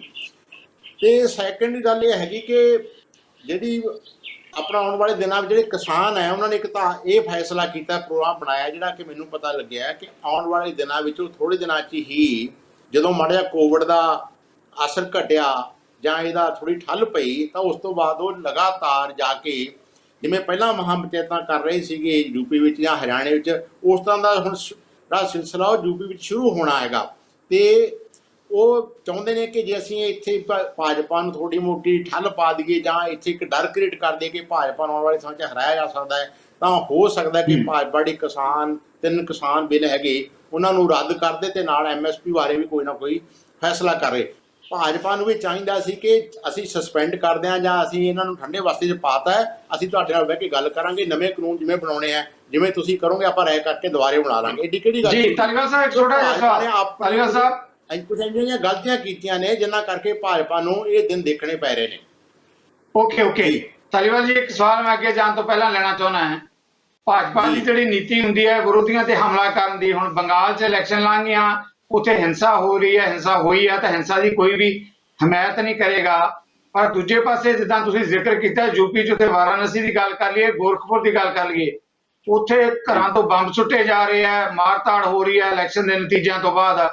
ਹੁਣ ਬੰਗਾਲ ਬਾਰੇ ਤਾਂ ਬਹੁਤ ਚਿੰਤਤ ਨਜ਼ਰ ਆ ਰਿਹਾ ਹੈ ਕਿ ਕਿਉਂ ਹਿੰਸਾ ਹੋ ਰਹੀ ਹੈ, ਉੱਥੇ ਗਵਰਨਰ ਨੂੰ ਮੈਮੋਰੰਡਮ ਜਾ ਰਿਹਾ ਹੈ, ਕੇਂਦਰੀ ਟੀਮਾਂ ਜਾ ਰਹੀਆਂ, ਤੇ ਯੂਪੀ 'ਚ ਕਿਉਂ ਨਹੀਂ ਜਾ ਰਹੀਆਂ ਕੇਂਦਰ ਦੀਆਂ ਟੀਮਾਂ? ਹਿੰਸਾ ਤਾਂ ਉੱਥੇ ਵੀ ਹੋ ਰਹੀ ਹੈ, ਉੱਥੇ ਬੰਬ ਚੱਲ ਰਹੇ ਹੈ। ਦੇਖੋ, ਮੈਂ ਇਸ ਗੱਲ ਵਿੱਚ ਮੈਂ ਕਿਸੇ ਪਾਰਟੀ ਦੀ, ਭਾਵੇਂ ਉਹ TMC ਹੋਵੇ ਜਾਂ ਭਾਜਪਾ ਹੋਵੇ ਜਾਂ ਕੋਈ ਹੋਰ ਪਾਰਟੀ ਹੋਵੇ, ਮੈਂ ਕਿਸੇ ਦੇ ਨਾਲ ਨਹੀਂ ਇਸ ਪੱਖੋਂ। ਮੈਂ ਕਹਿਣਾ ਕਿ ਸਾਰੀਆਂ ਪਾਰਟੀਆਂ ਇੱਕੋ ਜਿਹੀਆਂ ਹੁੰਦੀਆਂ ਨੇ, ਇਹਨਾਂ ਦਾ ਕੰਮ ਹੈ ਲੋਕਾਂ ਨੂੰ ਲੜਾਉਣਾ ਤੇ ਧੜੇਬੰਦੀ ਕਾਇਮ ਕਰਨੀ ਤੇ ਲੋਕਾਂ ਨੂੰ ਲੜਾ ਕੇ ਫਿਰ ਆਪਣੇ ਧੜਾ ਆਪਣੇ ਹੱਕ 'ਚ ਕਰਨਾ, ਉਹਦਾ ਵੋਟਾਂ ਲੈਣੀਆਂ।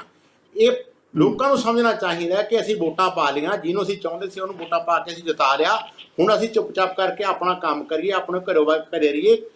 ਡਾਂਗ ਸੋਟੇ ਵਾਲੀ ਗੱਲ ਹੈ, ਜਿਹੜੀ ਲੜਾਈ ਵਾਲੀ ਗੱਲ ਹੈ, ਬਹੁਤ ਗਲਤ ਹੈ। ਇਹ ਜਿਹੜੀ ਕਈ ਸਾਲਾਂ ਤੋਂ, ਪਿਛਲੇ 30-40 ਸਾਲਾਂ ਤੋਂ ਇਸ ਤਰ੍ਹਾਂ ਦੀ ਪ੍ਰੈਕਟਿਸ ਸਾਰੀਆਂ ਪਾਰਟੀਆਂ, ਪੋਲੀਟੀਕਲ ਪਾਰਟੀਆਂ ਨੇ ਸ਼ੁਰੂ ਕੀਤੀ ਹੋਈ ਹੈ, ਰਾਜਨੀਤਿਕ ਪਾਰਟੀਆਂ ਨੇ, ਕਿ ਪਿੰਡਾਂ 'ਚ ਧੜੇਬੰਦੀ ਪੈਦਾ ਕਰੋ, ਗਰੁੱਪ ਪੈਦਾ ਕਰੋ, ਇੱਕ ਨੂੰ ਲੜਾ ਦਿਓ, ਇੱਕ ਦੀ ਜ਼ਮਾਨਤ ਕਰਾ ਦਿਓ, ਦੂਜੇ ਨੂੰ ਆਮ ਕਰਾ ਦਿਓ। ਇਸ ਤਰ੍ਹਾਂ ਦਾ ਕੰਮ ਕਰਦੇ ਨੇ। ਥਾਣੇ ਜਾ ਕੇ ਕਿਹਾ ਥਾਣੇਦਾਰ ਨੂੰ ਵੀ ਇਹਨੂੰ ਛੱਡ ਦੇ ਭਾਈ, ਇਹਦੇ 2 ਛਿੱਤਰ ਮਾਰ, ਹਾਂਜੀ। ਸੋ ਇਹੋ ਜਿਹਾ ਕੰਮ ਪੋਲੀਟੀਕਲ ਪਾਰਟੀਆਂ ਕਰਦੀਆਂ ਆ ਰਹੀਆਂ ਨੇ ਵੀ ਇਕੱਲੀ ਕੋਈ ਨਾ ਤਾਂ ਇਹ ਕੋਈ ਬੰਗਾਲ 'ਚ ਮਤਲਬ ਇਕੱਲਾ ਬੰਗਾਲ ਇਹ ਹੈਗਾ ਜਾਂ ਬਿਹਾਰ ਆਪਣਾ ਯੂਪੀ ਹੈਗਾ ਜਾਂ ਪੰਜਾਬ ਹੈਗਾ, यूपी ਸਾਰੇ भी है ਪਾਸੇ जी ਇਹ जी ਭਾਣਾ ਵਰਤਦਾ ਹੈਗਾ।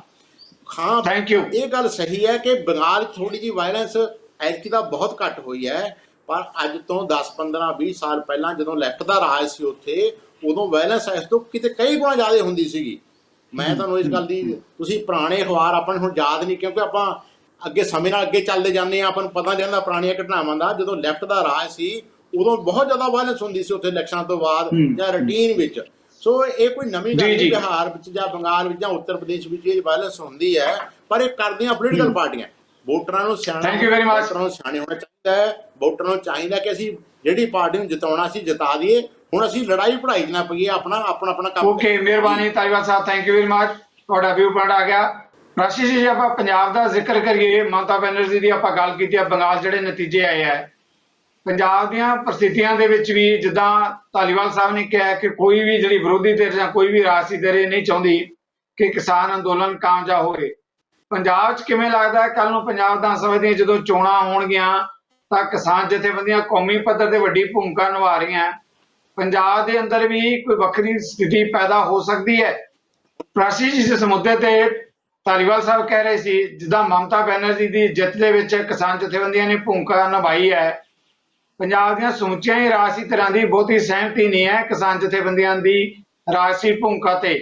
ਕੀ ਤੁਹਾਨੂੰ ਲੱਗਦਾ ਹੈ ਕੱਲ ਨੂੰ ਜਦੋਂ ਪੰਜਾਬ ਵਿਧਾਨ ਸਭਾ ਦੀਆਂ ਚੋਣਾਂ ਆਉਣਗੀਆਂ ਤਾਂ ਇੱਥੇ ਵੀ परिस्थितियां बदल ਸਕਦੀਆਂ ਪੰਜਾਬ ਦੇ ਅੰਦਰ ਵੀ? ਜਗਤਾਰ ਜੀ, ਬਿਲਕੁਲ ਮੈਂ ਸਮਝਦਾ ਹਾਂ ਕਿ ਯੂਪੀ ਬਿਹਾਰ ਦੇ ਇਲੈਕਸ਼ਨ ਤਾਂ ਹਲੇ ਦੂਰ ਹੈਗੇ ਆ। ਸਭ ਤੋਂ ਪਹਿਲਾ ਇਲੈਕਸ਼ਨ ਤਾਂ ਹੁਣ ਪੰਜਾਬ 'ਚ ਆ ਰਹੇ ਆ, ਬਿਲਕੁਲ ਤਿਆਰ ਖੜੇ ਹੈ। ਔਰ ਇਹ ਦੇਖੋ ਕਿ ਕਿਸ ਮੂਵਮੈਂਟ ਪੰਜਾਬ ਔਰ ਉਸ ਤੋਂ ਬਾਅਦ ਉਹ ਦੇਸ਼ ਦੇ ਅਲੱਗ-ਅਲੱਗ ਹਿੱਸਿਆਂ ਦੇ ਵਿੱਚ ਜਾ ਕੇ ਉਹ ਥੋੜ੍ਹੀ ਬਹੁਤੀ ਬੜੇ ਇੰਪੈਕਟ ਪਾਇਆ। ਬਿਹਾਰ ਹੈ, ਚਾਹੇ ਉਹ ਯੂਪੀ ਹੈ, ਚਾਹੇ ਉਹ ਵੈਸਟਰਨ ਔਰ ਚਾਹੇ ਹਰਿਆਣਾ ਹੈ, ਰਾਜਸਥਾਨ, ਕਰਨਾਟਕਾ ਤੱਕ ਹੈ ਪਹੁੰਚ ਗਈ ਲੈ। ਤਾਂ ਪਹਿਲੇ ਤੁਸੀਂ ਮੈਂ ਦੇਣਾ ਕਿ ਤੁਸੀਂ ਇਹ ਦੇਖੋ ਕਿ ਇਹਨਾਂ ਇਲੈਕਸ਼ਨਾਂ ਵਿੱਚ ਸਭ ਤੋਂ ਜ਼ਿਆਦਾ ਛਿੱਤਰ ਪਰੇਡ ਕਿਸੇ ਪਾਰਟੀ ਦੀ ਹੋਈ ਹੈ ਤਾਂ ਉਹ ਕਾਂਗਰਸ ਪਾਰਟੀ ਦੀ ਹੋਈ ਹੈ। ਔਰ ਕਾਂਗਰਸ ਪਾਰਟੀ ਦੀ ਇਸ ਦੇ ਦੁਰਗਤ ਤੇ ਅਗਰ ਕਿਤੇ ਇਹ ਸੁੱਖ ਦਾ ਸਾਹ ਕਿਸੇ ਨੇ ਲਿਆ ਔਰ ਚੁੱਪ ਕਰਕੇ ਖੁਸ਼ੀਆਂ ਮਨਾਈਆਂ ਤਾਂ ਉਹ ਕੈਪਟਨ ਅਮਰਿੰਦਰ ਦੇ ਇਰਦ ਗਿਰਦ ਜਿਹੜੇ ਸਲਾਹਕਾਰ ਦਾ ਟੋਲਾ ਹੈ ਨਾ, ਉਹਨਾਂ ਨੇ ਬਣਾਈ, ਕਿਉਂਕਿ ਉਹਨਾਂ ਨੂੰ ਇਹ ਡਰ ਸੀ ਕਿ ਜੇ ਕਾਂਗਰਸ ਪਾਰਟੀ ਜਿੱਤ ਜਾਂਦੀ ਹੈ ਤਾਂ ਹਾਈ ਕਮਾਂਡ ਤਾਂ ਉਹਨਾਂ ਨੇ ਸਾਡੇ ਗਲ 'ਚ ਅੰਗੂਠਾ ਦੇ ਕੇ ਸਿੱਧੂ ਨੂੰ ਪ੍ਰਧਾਨ ਬਣਾਇਆ, ਕਿਉਂਕਿ ਹਾਈ ਕਮਾਂਡ ਦੀ ਆਪਣੀ ਬੋਲਤੀ ਬੰਦ ਹੋ ਗਈ ਹੈ ਤਾਂ ਨਵਜੋਤ ਸਿੱਧੂ ਦਾ ਫੈਕਟਰ ਤਾਂ ਉਹਨਾਂ ਨੇ ਨਿਊਟਰਲਾਈਜ਼ ਹੋ ਗਿਆ ਸਮਝੋ। ਤਾਂ ਹੁਣ ਇਹ ਸਮਝਦੇ ਹੈ ਕਿ ਚਾਹਾਂਗੇ ਉਦਾਂ ਕਰ ਸਕਦੇ ਹਾਂ।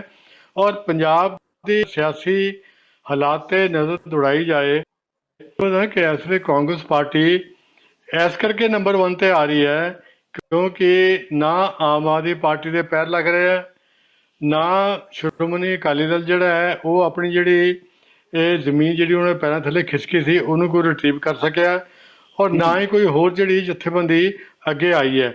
ਇਹਨਾਂ ਹਾਲਾਤ ਦੇ ਵਿੱਚ ਅਗਰ ਕੋਈ ਇੱਕ ਨਵੇਂ ਜਥੇਬੰਦੀ, ਕੋਈ ਨਵੀਂ ਸਿਆਸੀ ਸ਼ਕਤੀ ਇੱਥੇ ਉੱਭਰ ਸਕਦੀ ਹੈ ਤਾਂ ਉਹ ਕਿਸਾਨਾਂ ਦੀ ਹੈ।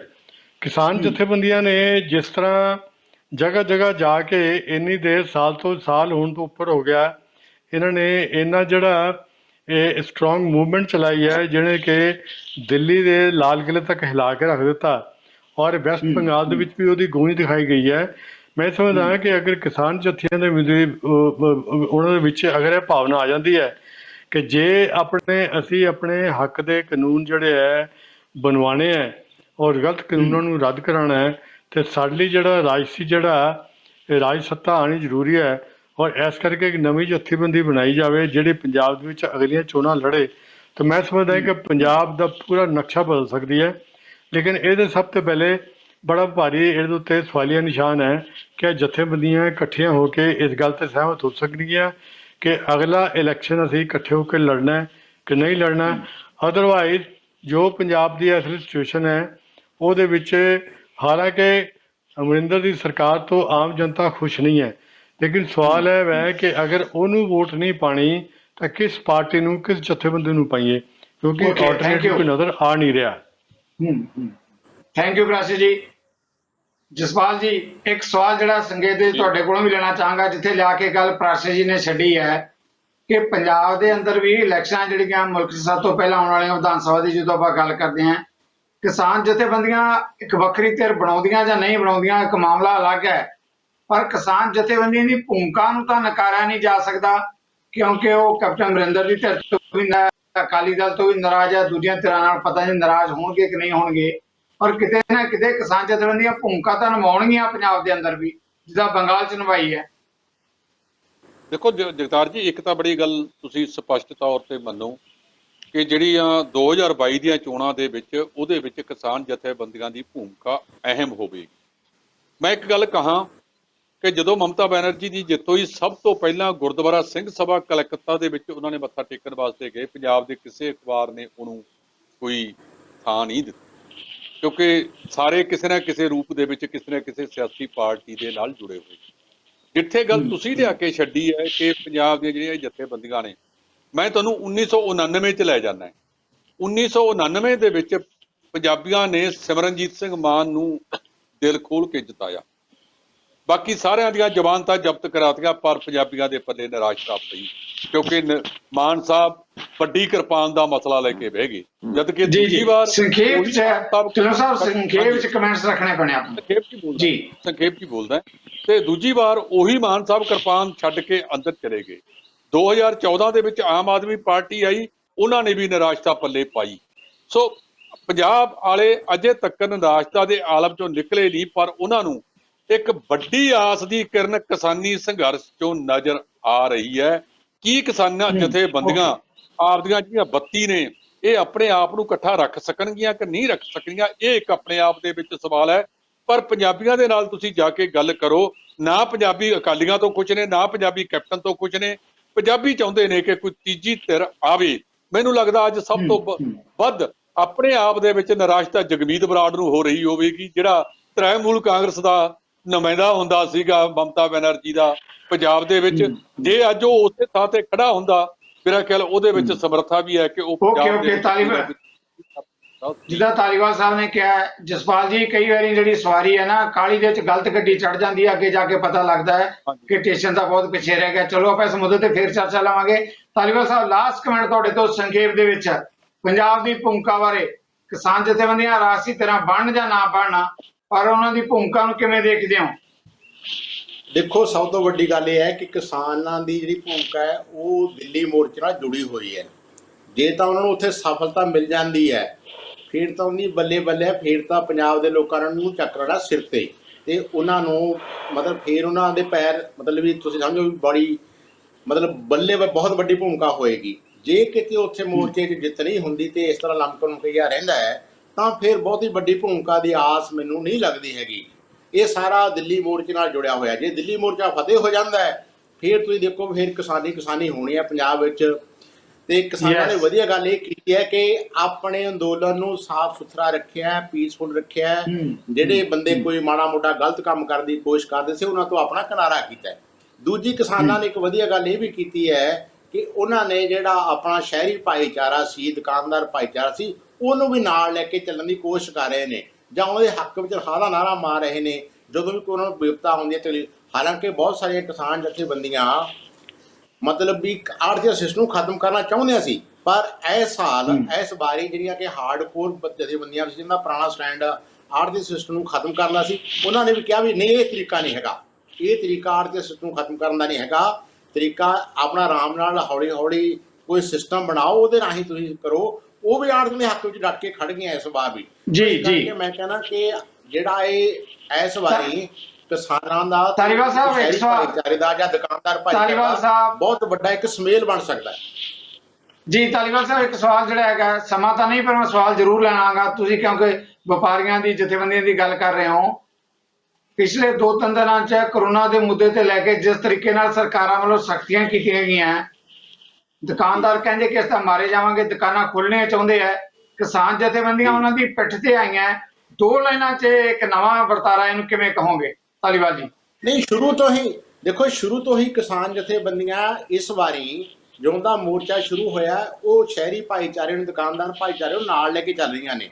ਖਾਸ ਕਰਕੇ ਆੜ੍ਹਤੀਆਂ ਦਾ ਨਾਲ ਲੈ ਕੇ ਚੱਲ ਰਹੀਆਂ। ਆੜ੍ਹਤੀਆਂ ਪ੍ਰਤੀ ਜੋ ਪਹਿਲਾਂ ਮਾੜਾ ਮੋਟਾ ਕੁਝ ਜਥੇਬੰਦੀਆਂ ਦੀ ਰਿਜ਼ਰਵੇਸ਼ਨ ਸੀਗੀ, ਜਾਂ ਕਹਿ ਸਕਦੇ ਹਾਂ ਕਿ ਥੋੜਾ ਜਿਹਾ ਉਹਨਾਂ ਪ੍ਰਤੀ ਵਿਰੋਧ ਸੀਗਾ, ਉਹ ਵੀ ਵਿਰੋਧ ਖਤਮ ਹੋਇਆ। ਸਾਡੇ ਕੋਲ ਅਗਰਾਹਾਂ ਗਰੁੱਪ ਜਿਹੜਾ ਸੀ ਉਹ ਆੜ੍ਹਤੀ ਸਿਸਟਮ ਦੇ ਖਿਲਾਫ ਹੈਗਾ, ਪਰ ਇਸ ਵਾਰੀ ਉਹਨੇ ਕਿਹਾ ਕਿ ਨਹੀਂ, ਜੇ ਇਹ ਤਰੀਕਾ ਨਹੀਂ ਹੈ ਕਿ ਆੜ੍ਹਤੀਆਂ ਨੂੰ ਇਸ ਤਰ੍ਹਾਂ ਤੁਸੀਂ ਇੱਕੋ ਦਮ ਚੱਕ ਕੇ ਬਾਹਰ ਕੱਢ ਦਿਓ ਜਾਂ ਉਹਨਾਂ ਨੂੰ ਬਾਹਰ ਸਿਸਟਮ 'ਚੋਂ ਇੱਕੋ ਦਮ ਹੀ ਤੁਸੀਂ ਉਹਨਾਂ ਨੂੰ ਨਕਾਰ ਦਿਓ, ਉਹਨਾਂ ਨੇ ਵੀ ਇਸ ਗੱਲ ਦਾ ਸਟੈਂਡ ਲਿਆ।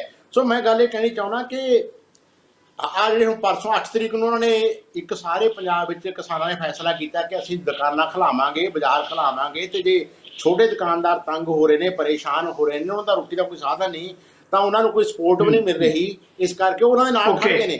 ਮੇਰਾ ਖਿਆਲ ਹੈ ਕਿ ਜੇ ਕਿਸਾਨ ਮੋਰਚਾ ਜਿੱਤ ਜਾਂਦਾ ਹੈ ਤੇ ਕੱਲ 8 ਨੂੰ ਕਿਸਾਨ ਉਹਨਾਂ ਦੇ ਖੜ ਜਾਂਦੇ ਆ ਕੇ ਨਾਲ, ਤਾਂ ਇਹਨਾਂ ਦਾ 2022 ਦੀਆਂ ਇਲੈਕਸ਼ਨ 'ਚ ਬਹੁਤ ਵੱਡਾ ਅਸਰ ਪਏਗਾ। ਥੈਂਕ ਯੂ ਪ੍ਰਾਸ਼ਰ ਜੀ। 2 ਲਾਈਨਾਂ ਦਾ ਕਮੈਂਟਸ ਤੁਹਾਡੇ ਤੋਂ ਵੀ ਸਮਾਂ ਤਾਂ ਨਹੀਂ ਹੈ, ਪਰ ਮੈਂ ਜ਼ਰੂਰ ਚਾਹਾਂਗਾ, ਜਿੱਦਾਂ ਕਿਸਾਨ ਜਥੇਬੰਦੀਆਂ ਨੇ ਐਲਾਨ ਕੀਤਾ ਹੈ ਕਿ ਅਸੀਂ ਦੁਕਾਨਦਾਰਾਂ ਤੇ ਵਪਾਰੀਆਂ ਦੇ ਨਾਲ ਖੜੇ ਹਾਂ, ਇੱਕ ਨਵਾਂ ਜਿਹੜਾ ਆਪਾਂ ਦੇਖ ਰਹੇ ਹਾਂ ਵਰਤਾਰਾ ਪੰਜਾਬ ਦੇ ਅੰਦਰ। ਜਗਤਾਰ ਜੀ, ਮੈਂ ਸਮਝਦਾ ਹਾਂ ਕਿ ਕਿਸਾਨ ਜਥੇਬੰਦੀਆਂ ਨੇ ਇਹੋ ਜਿਹੀ ਗੱਲ ਕਰਕੇ ਆਪਣੀ ਬੜੀ ਸੂਝ-ਬੂਝ ਦਾ ਸਬੂਤ, ਔਰ ਇਹ ਪ੍ਰਸਥਿਤੀਆਂ ਦੀ ਸਮੇਂ ਦੀ ਮੰਗ ਵੀ ਹੈਗੀ ਹੈ ਕਿ ਸਾਰੇ ਇਕੱਠੇ ਹੋ ਕੇ ਕਰੋਨਾ ਦਾ ਮੁਕਾਬਲਾ ਕਰਨ, ਔਰ ਨਾਲ ਕਿਸਾਨ ਜਥੇਬੰਦੀਆਂ ਨੂੰ ਵੀ ਪੂਰੀ ਸਪੋਰਟ ਦੀ ਲੋੜ ਹੈ ਕਿ ਦੇਸ਼ ਦਾ, ਪੰਜਾਬ ਦਾ ਹਰ ਵਰਗ ਉਹਨਾਂ ਨੂੰ ਸਪੋਰਟ ਕਰੇ, ਕਿਉਂਕਿ ਉਹਨਾਂ ਦੀ ਮੰਗਾਂ ਜਿਹੜੀਆਂ ਉਹ ਜੈਨੂਅਨ ਹੈਗੀਆਂ, ਔਰ ਉਹਨਾਂ ਦੇ ਵੈਲਫੇਅਰ ਦੇ ਨਾਲ ਹੀ ਆਮ ਆਦਮੀ ਤੇ ਪੰਜਾਬ ਦੇ ਹਰ ਵਰਗ ਦਾ ਜਿਹੜਾ ਮੈਂ ਸਮਝਦਾ ਵੈਲਫੇਅਰ ਜੁੜਿਆ ਹੋਇਆ ਹੈ। ਤਾਂ ਇਹ ਬਹੁਤ ਖੁਸ਼ੀ ਦੀ ਗੱਲ ਹੈ, ਆਪਾਂ ਬਹੁਤ ਖੁਸ਼ ਹਾਂ। Thank you very much. ਇਹਨਾਂ ਮੁੱਦਿਆਂ ਤੇ ਆਉਣ ਲਈ ਮੈਂ ਤਿੰਨੇ ਕਦਾਵਾ ਸੀਨੀਅਰ ਜਰਨਲਿਸਟਾਂ ਪ੍ਰਾਸ਼ਾ ਜੀ, ਧਾਲੀਵਾਲ ਸਾਹਿਬ, ਜਸਪਾਲ ਢਿੱਲੋਂ ਜੀ ਬਹੁਤ ਬਹੁਤ ਧੰਨਵਾਦੀ ਹਾਂ। ਜਿੱਦਾਂ ਮੈਂ ਮੀਡੀਆ ਦੀ ਡਿਬੇਟ ਤੇ ਹਮੇਸ਼ਾ ਕਹਿੰਦਾ ਹੁੰਦਾ ਕਿ ਬਗੈਰ ਕਿਸੇ ਟਿੱਪਣੀ ਦੇ ਉਮੀਦ ਹੈ ਦਰਸ਼ਕਾਂ ਨੂੰ ਪਸੰਦ ਆਏਗੀ। ਅੱਜ ਪੰਜਾਬ ਦੀ ਨਹੀਂ, ਕੌਮੀ ਪੱਧਰ ਤੇ ਵੀ ਆਪਾਂ ਸੱਚ ਦੀ ਪੇਸ਼ਕਾਰੀ ਮੀਡੀਆ ਦੇ ਨਜ਼ਰਾਂ 'ਚ ਲਈ ਹੈ। ਇਹਨੂੰ ਤੁਸੀਂ ਆਪਣੇ ਜਿਹੜੇ ਕਮਿਊਨੀਕੇਸ਼ਨ ਦੇ ਸੋਰਸੇਜ ਹੈ ਉੱਥੇ ਸੁਨੇਹਾ ਦਿਓਗੇ, ਸ਼ੇਅਰ ਵੀ ਕਰੋਗੇ।